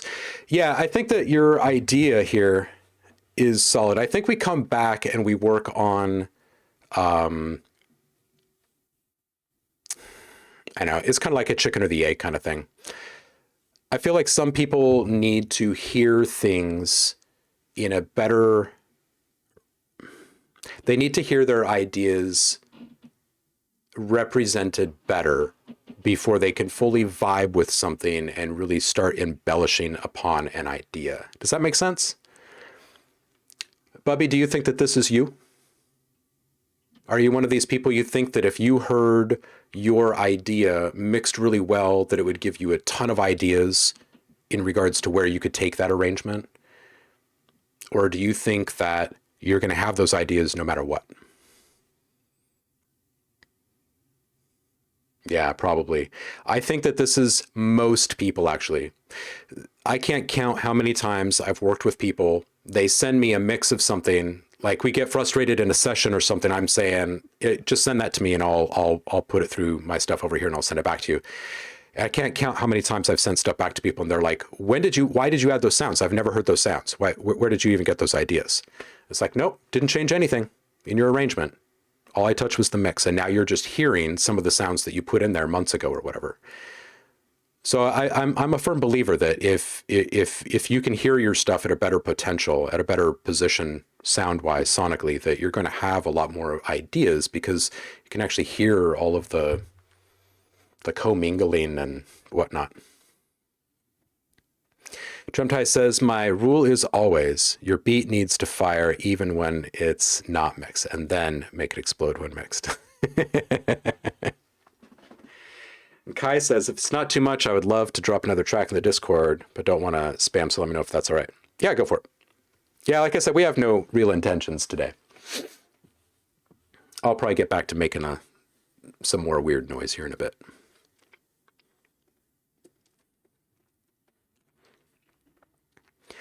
All right, so Tremties is up next. He says, so this is the Funky Jam Volume 2 I talked about.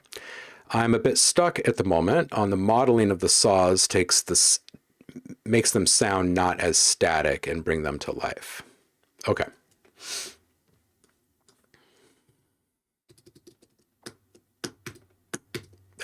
Get back.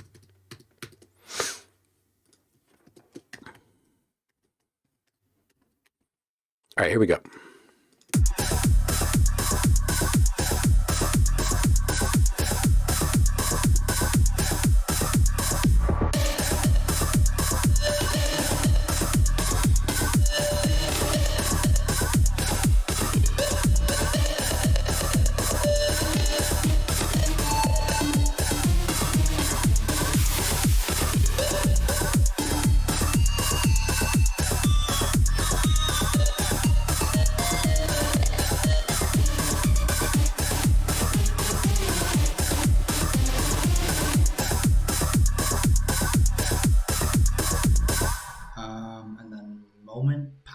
And drops into this, whatever.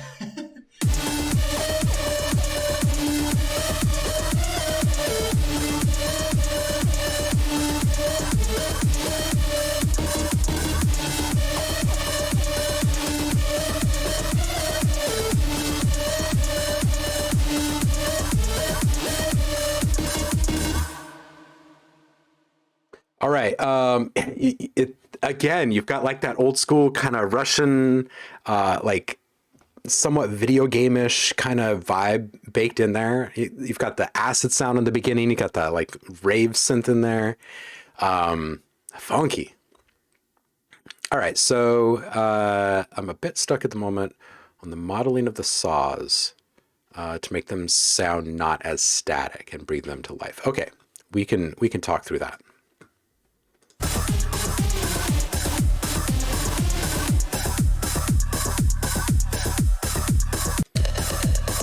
Drops into this, whatever.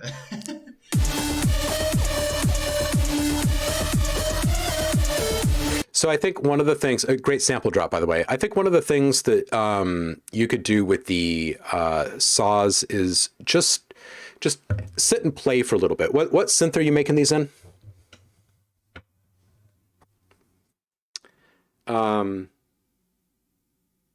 Modulators, modulating modulators. Right, so take this as a quick example. You put maybe like a 4-bar long like sine or triangle wave LFO modulating the cutoff on a filter with like maybe 20% resonance added, but you're only sweeping across a very small range of frequencies, and it's your mid to high frequencies. So you're never worried about that 20% resonance getting down into the middle or lower frequencies and making things rumble. And then you put a rhythmic LFO. So in other words, something that's moving at a faster clip, like maybe eighth notes, or let me listen to this again. I'm about to say triplets, but I don't think that's going to work.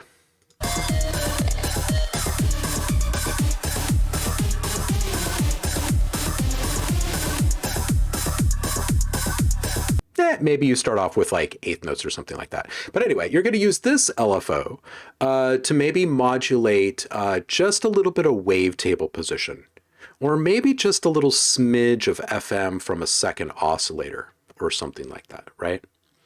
And then what you can do is you can set up another modulator, and maybe this one's just like a basic sine or triangle that's moving at like a, I don't know, like a 1-bar clip or a 2-bar clip, something a little bit in between. And it's going to modulate maybe the depth or, either the depth or the position of your modulation range on both of those things. And maybe they're moving in opposite directions. So now you've got one LFO moving at one rate that is affecting two other parameters. One is rhythmic and one is the slow sweep. And what it will do, and all of these three things are affecting these things in a subtle way, right? So now as you're playing those things, you're getting just a little bit more juice, right? You've got a little bit more edge to your sound because there's this slight little kind of rhythmic thing going, and it's not tethered to the kick. Yeah. Phase Zero, what's up? Hey, what is up with your cool badge? What is that?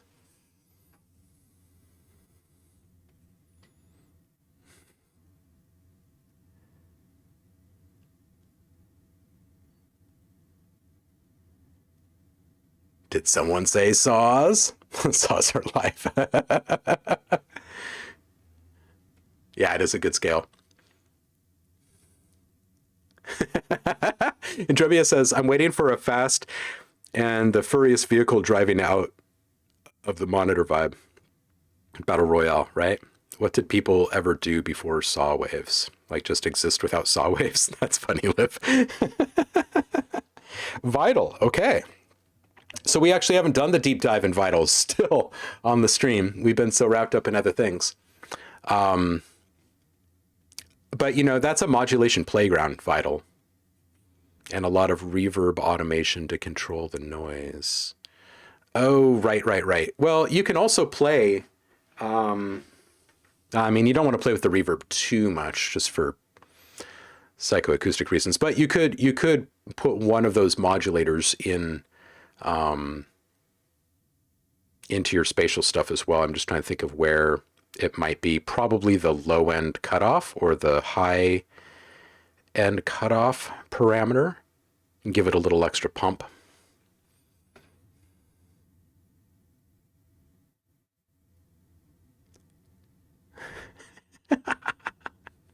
You like things that make you cry. Oh my goodness.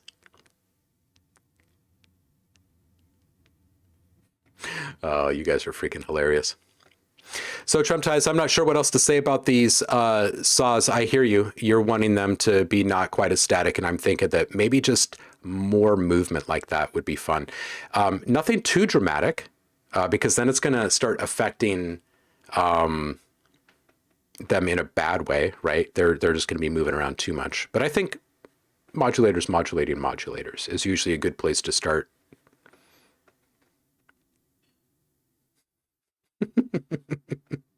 All right, Kai. This is Everything I Need. The other one was Everything You Say. And he says it's a bit of a lengthy track, so feel free to skip around. All right, so we will needle drop if we need to.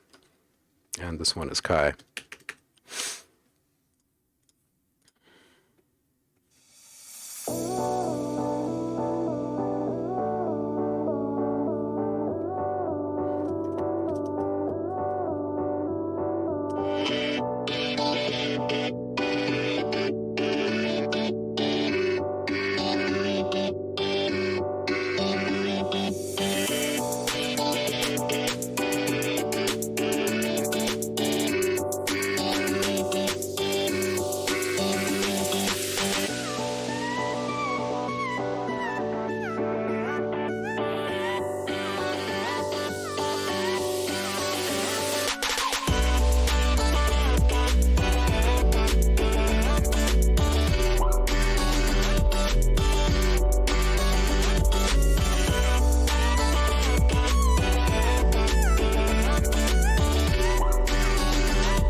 Okay. Oh,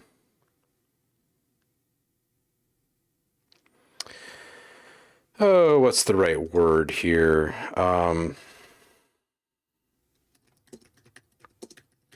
All right, so nice filter position on that intro vox. That's really nice. Find a sweet spot and stick to it, right? So at 22 seconds, that synth, maybe a formant filter popping in and out just a little bit. Like it could even be in like a rhythmic gated fashion. It's got a really cool vocal quality to it already. That if something like that was added, it would really be kind of like a wow effect, right? Like, wow, that's a cool thought. 55 seconds, lots of nice stuff in there. I would add maybe just a touch of saturation to the sub impact at 138. I think that you would hear the full resolve a bit better. Tremtize is saying, this is what I talk about when I say the beat being fire without having a solid mix. Yeah, absolutely. Absolutely. Yay, Liv is going to stream. We'll come raid you in a bit. Thanks for hanging, Liv. Yeah, I feel like, you know, your stuff has, and I know I mentioned this last time, like it's got, like you're receiving a lot of guidance in your decision making from like disclosure and stuff, right? Like I can hear certain sounds, certain like characteristics of your sound, of your overall mix, of your arrangement. I'd love to hear some small creative embellishments that kind of hint at something more. Like you don't have to have your signature sound of 10 years from now established in a track right now, but you could start to kind of tease different ideas that you're starting to play with. And if you go back and you listen to really good artists like throughout their entire discography, you'll hear people doing this. They're playing with the concept just a little bit, and they're putting these little kind of Easter eggs in their mix. And it's to see exactly what can happen, like what kind of effect it has on people, right, and on the music. And I think that you could start playing with some of that stuff, like choosing something like a little filter formant or formant filter, or I'm trying to remember what I said about this one as far as the a little embellishment. But my mind won't let me remember it right this moment. Anyway, check the VOD on that one and see what I said about that, because I think that there's just a couple of little opportunities for you to just play. Oh, it was the vocal processing. That's what it was. It was the vocal processing after the 2-minute mark in your last track. So anyway, I just think that you're ready for more advanced mixing concepts, you know, more harmonic mixing, using of saturation to control frequency, accenting, etc., and attenuation instead of EQs. This is also a really fun thing to play with. You can make things sharper and flatter and more rounded or whatever just through use of simple saturation or distortion, excitement, rather than EQs. And I think that a mix like yours would absolutely soak that up. 418, the chords that have been kind of rock steady for a while. Okay, so they're like this for a period of time. And I think that just to avoid the overall static effect, like these are in one position, I would modify this in some way. And this is another really good candidate for modulators, modulating modulators. I don't think you need a third layer. But if you had something like your amplitude envelope, for instance, is a modulator. It's an envelope modulator, so you know it's like a one-shot effect, right? But it's controlling the shape and the delivery of that sound, of that chord. But what if there was an LFO that was working at maybe like a, I don't know, like a dotted eighth or something like that, and it's modulating the attack parameter. And it's modulating it by maybe as much as like 100 cents or something like that. So some of those are going to be nice and sharp like they are now, and some of them will feel kind of fluttery and almost missed. And the timing will be just slightly off because you're in a dotted. So instead of a note, it's a note and a half. But that type of thing is going to bring this kind of tension and release and interest over time. And it's a really subtle, small maneuver, right? It doesn't have to be something that's like massively different.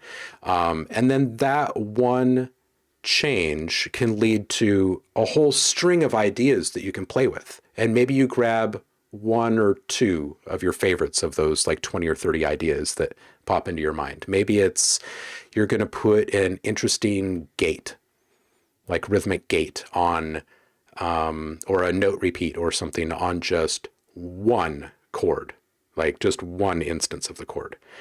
And that in conjunction with that attack modifier or modulator, those two things could be enough, like to shake that out of boredom and keep it into really interesting and exciting until the very, very last note is delivered.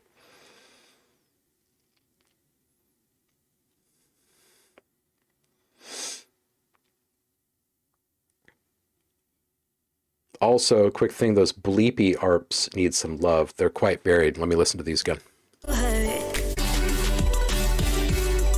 Oh, yeah. They absolutely are tremtized. Good call. I was not even tuning into them. Yeah, huge missed opportunity here because these should be coming up and down in the mix. Like they should make themselves heard.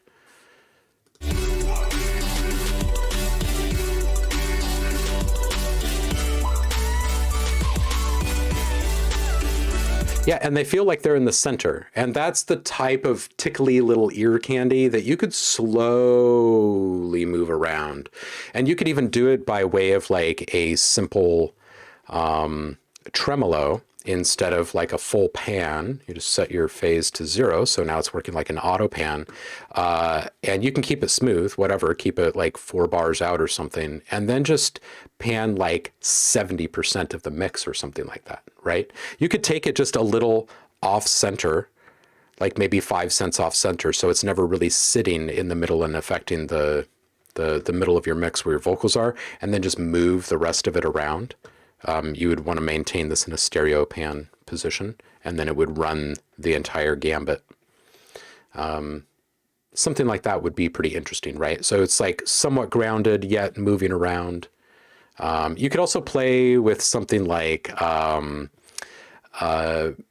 modulation on a delay effect. So the feedback and the wet dry are coming up at different intervals. So when the delay tails are disclosed when bringing up the wet, they're at varying levels of length and decay, something like that.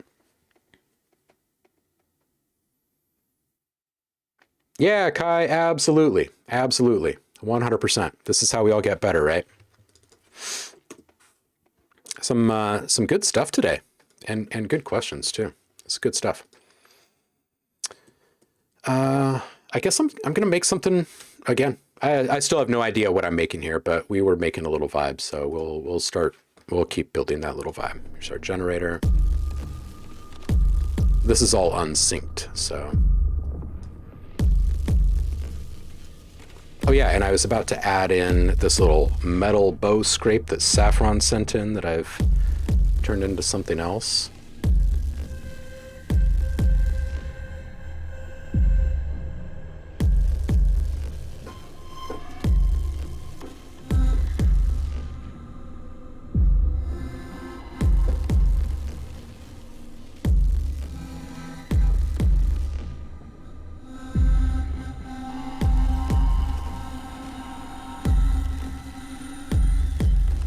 You know, it might be kind of interesting with a sound like this is to, here, let's turn off reactor for just a second so we stop generating sound. And what if we, oops, oh, are you kidding me? Did I just do that? Okay, it's back. Okay, so we're gonna go back here. And let's just set the output to a bus. And we will open up an audio track and set the input as a stereo on bus 1. So now we've got a capture track. So we'll record down here. I'll just solo these.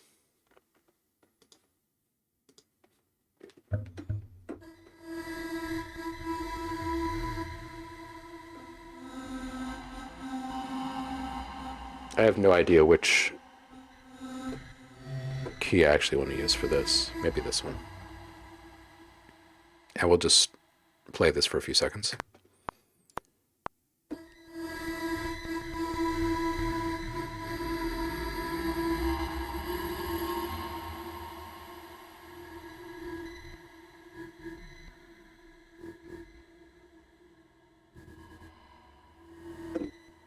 Okay, so we'll call that good. And I'm going to disassemble this capture track here. And we'll set this output back to stereo. And let's just listen to what we recorded here. Okay, let's take out that little stutter.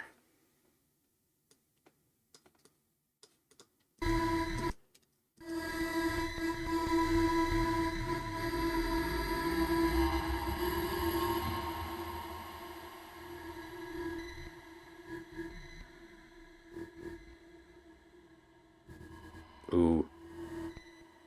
Man, okay, so I really like the subtle absolute value. I really like the subtle little rhythmic bits in here. So I might want to chop those, actually. In fact, I think I will. I'm going to take scissors and chop those. I don't know where. Maybe here to there. I guess that's 3 bars. Sure. And we're going to copy that down. And then let's just glue these back together. Cool. So now I've got 2 things that I want to play with. One is going to be rhythmic, and this is going to be atmospheric. Let's just play with this one for a bit.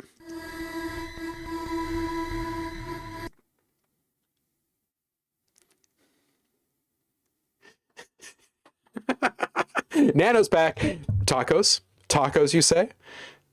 How much do visuals matter in music? Oh, man, tremendously so if it's that type of music. Kai, so much enjoyment having you here and listening to your music. Thank you for spending some time with us, man. I'm sure we will be seeing more of you. Make sure you hit the subscriber rewards channel in the Discord and grab your free sound pack and see what it might inspire, man. Even if you're only using like a second of the audio in there, whatever it sparks. Would be interested to hear what you come up with. All right, Nano, what kind of tacos are you making? The world must know.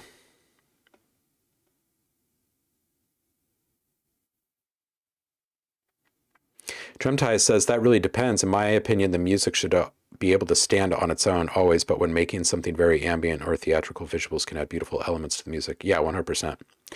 It's like you could put the soda stream in a plastic bag. Yes, they do in Asia. All the drinks are served in a little bag. And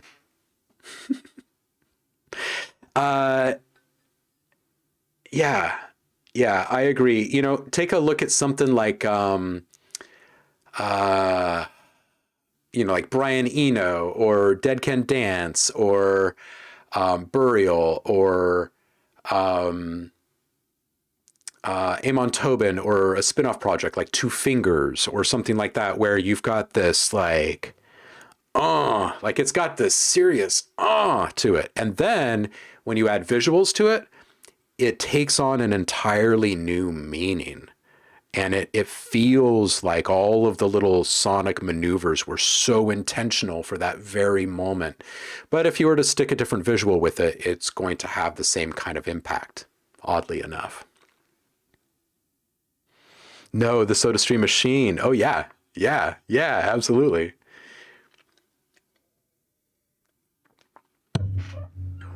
Yeah, Kai, we're not going anywhere.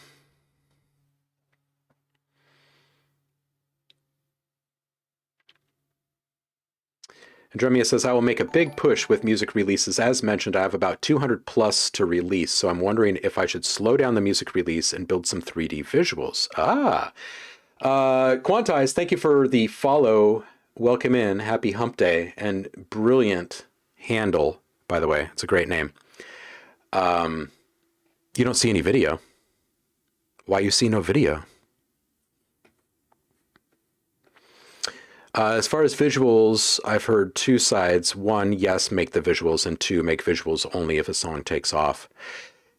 Yeah, this is good, Quantize. Glad you got it sorted. So, Andromeda, this comes down to what your intention is.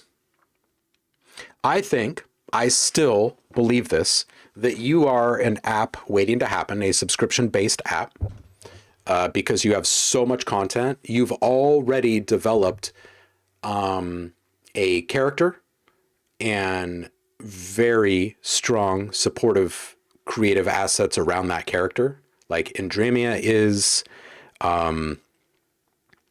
something that moves beyond the music project. And I think that you could have a storyline built. You could have all sorts of visuals that reinforce your storyline and reinforce like over the longer arc of 500 tracks or whatever it is in total after you get these next 200 out. You can have these things that like slowly get dropped throughout each video or whatever that start to put together a piece of a bigger puzzle, right? Each individual visual that you create can speak to the individual piece of content that it's associated with, but the entire thing is an overarching project. And I totally still see the same thing for Andromeda. I see welcome to Andromeda's world. Like Andromeda could have freaking comic books or whatever you want. Yeah.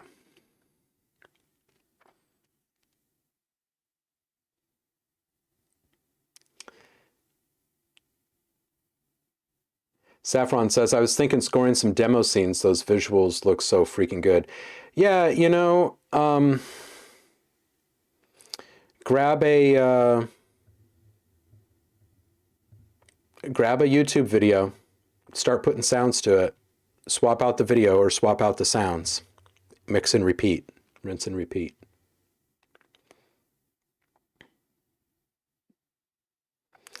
Yeah, Paul is saying have a weekly Andromeda music streaming show. 100%. But, I see this as like Andromeda has enough content that it is its own on-demand service. You know what I mean? If we were to play end to end, track after track with no commercial interruption, all day long, we would go days and days without hearing a repeat, right? It would absolutely be worth putting together different playlists and allowing people to unlock more content in app, right? And then just have like a top tier subscription service where it's like, hey, if you're paying me the few bucks a month instead of $1 a month or whatever it is, then you get like all of the stuff. Like you just get unlimited streaming and you get all the new stuff as it comes out. It gets mixed into these playlists or something.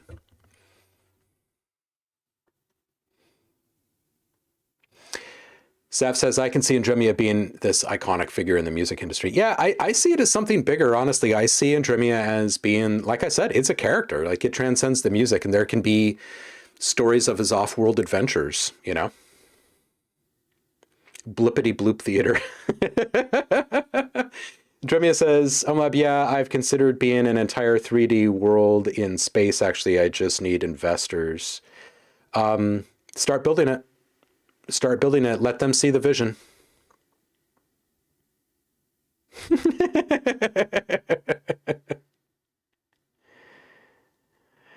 Dole it out as you build an audience. Put it behind a gateway. Like you've got the content. Can't really change that. It's all just about how you allow the content to drip out. 100%, dude. And I still say also a YouTube channel, because I'm telling you, dude, if there are 10,000 people willing to sit there and listen to Cryo Chamber while working on their graphic design, I guarantee you there's 3 times as many people willing to sit there and keep a YouTube tab open while they work on their graphic design while listening to Andromeda. It's just Yeah, it's a global mindset. If you had your stuff streaming 24/7 on YouTube, you wouldn't have to do a thing. You just let it go. Always broadcasting. It's the Andromeda space station, and you just let it go. You upload stuff to it daily, weekly, whatever, and it gets added to the mix, and let people just do what they do with their comments, with their subscriptions, and just let it grow. Just let it grow.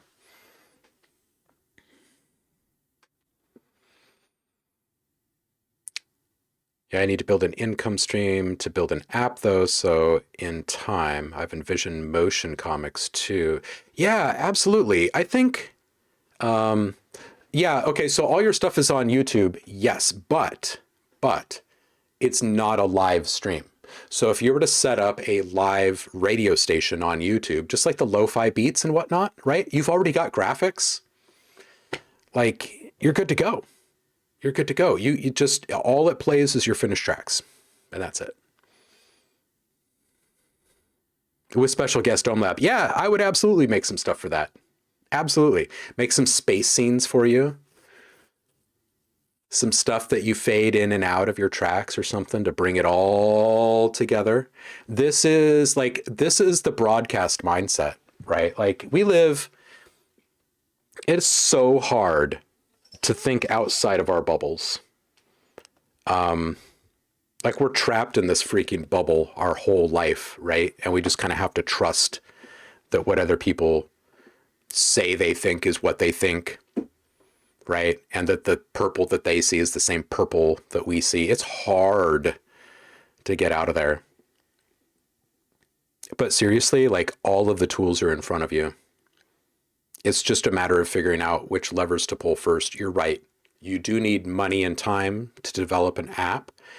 And that app would totally take over your life if you were to start building it right now, which would crush the content creation and it would probably bring the whole thing to a grinding halt.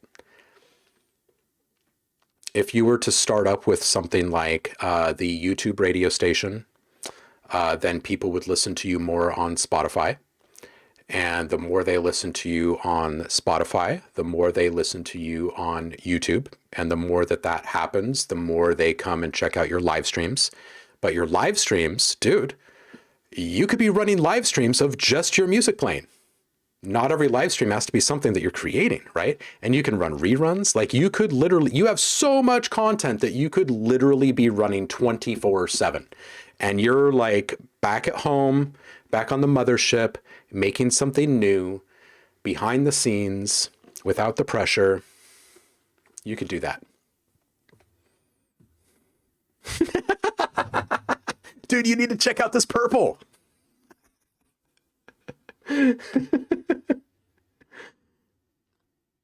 Interpretive Dance by Purple Prose. Yeah, Andromeda, yeah, and start blurring the lines between the types of content that you're building, right? Like you're working on all the 3D stuff, which is a reinforcement of the brand experience of Andromeda, and the content, like the audio content, provides the bed for it all, right? You could be running the same tracks on these live streams, right? And just be working on your visuals. People will tune into that stuff, right? You've got your music playing in the background. You doing other things is just a bonus. They would still be tuning in if it was just the music in the background. You know, just call it space station radio or something. I don't know.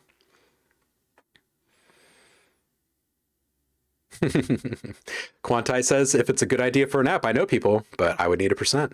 And that's fine. That's fine. Like this goes back to the conversation about the labels. Like if you were to drop a few hundred tracks in someone's lap that knew what the hell they were doing with driving traffic, you'd be fine in Dremia. You'd be fine. And you wouldn't have to do anything to manage that relationship except for deliver more goods. You know, if Quantize knows some folks, it's right place, right time, right person, things unfold. Don't have the ability to live stream 24/7. Well, you don't have to be there. That's my point. You don't have to be there. If you upload all of your content to YouTube, right? Set up a playlist, start a live stream, hit play. Now you go sleep and work and do whatever you want for the next 7 weeks, right? While that thing is going, you don't have to be there. And it'll just continue to go. You are a content machine. You are a robot after all, right? Aluminum album is 3 hours long alone. So I do 3D stuff while my music plays. Yeah, exactly. Can OBS and Twitch stream in Dolby Surround? Well, OBS can.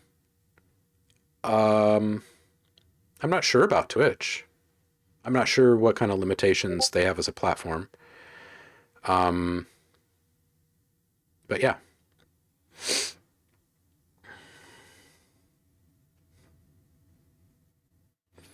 Well, there you go. And Quantize is willing to have an NDA conversation with you. I'd say have the conversation, Andromia, and see where it goes. I mean, and we know lots of people. We know lots and lots of people to make these things happen. You just got to pick a direction and go, right? You can do a live stream with uploaded content. Yeah, that's what I'm saying is like, think of broadcasting as something that is not a live thing. You can run reruns. Like you could have a rerun of your last live stream running right now on Twitch while you're tuning into me. You know what I mean? You can just set up a playlist of stuff and hit go on a live stream and go to sleep. You know what I mean? Worst case scenario, there's a power outage or something while you're sleeping and your stream goes down. So what? At least it was up for several hours before it went down. And most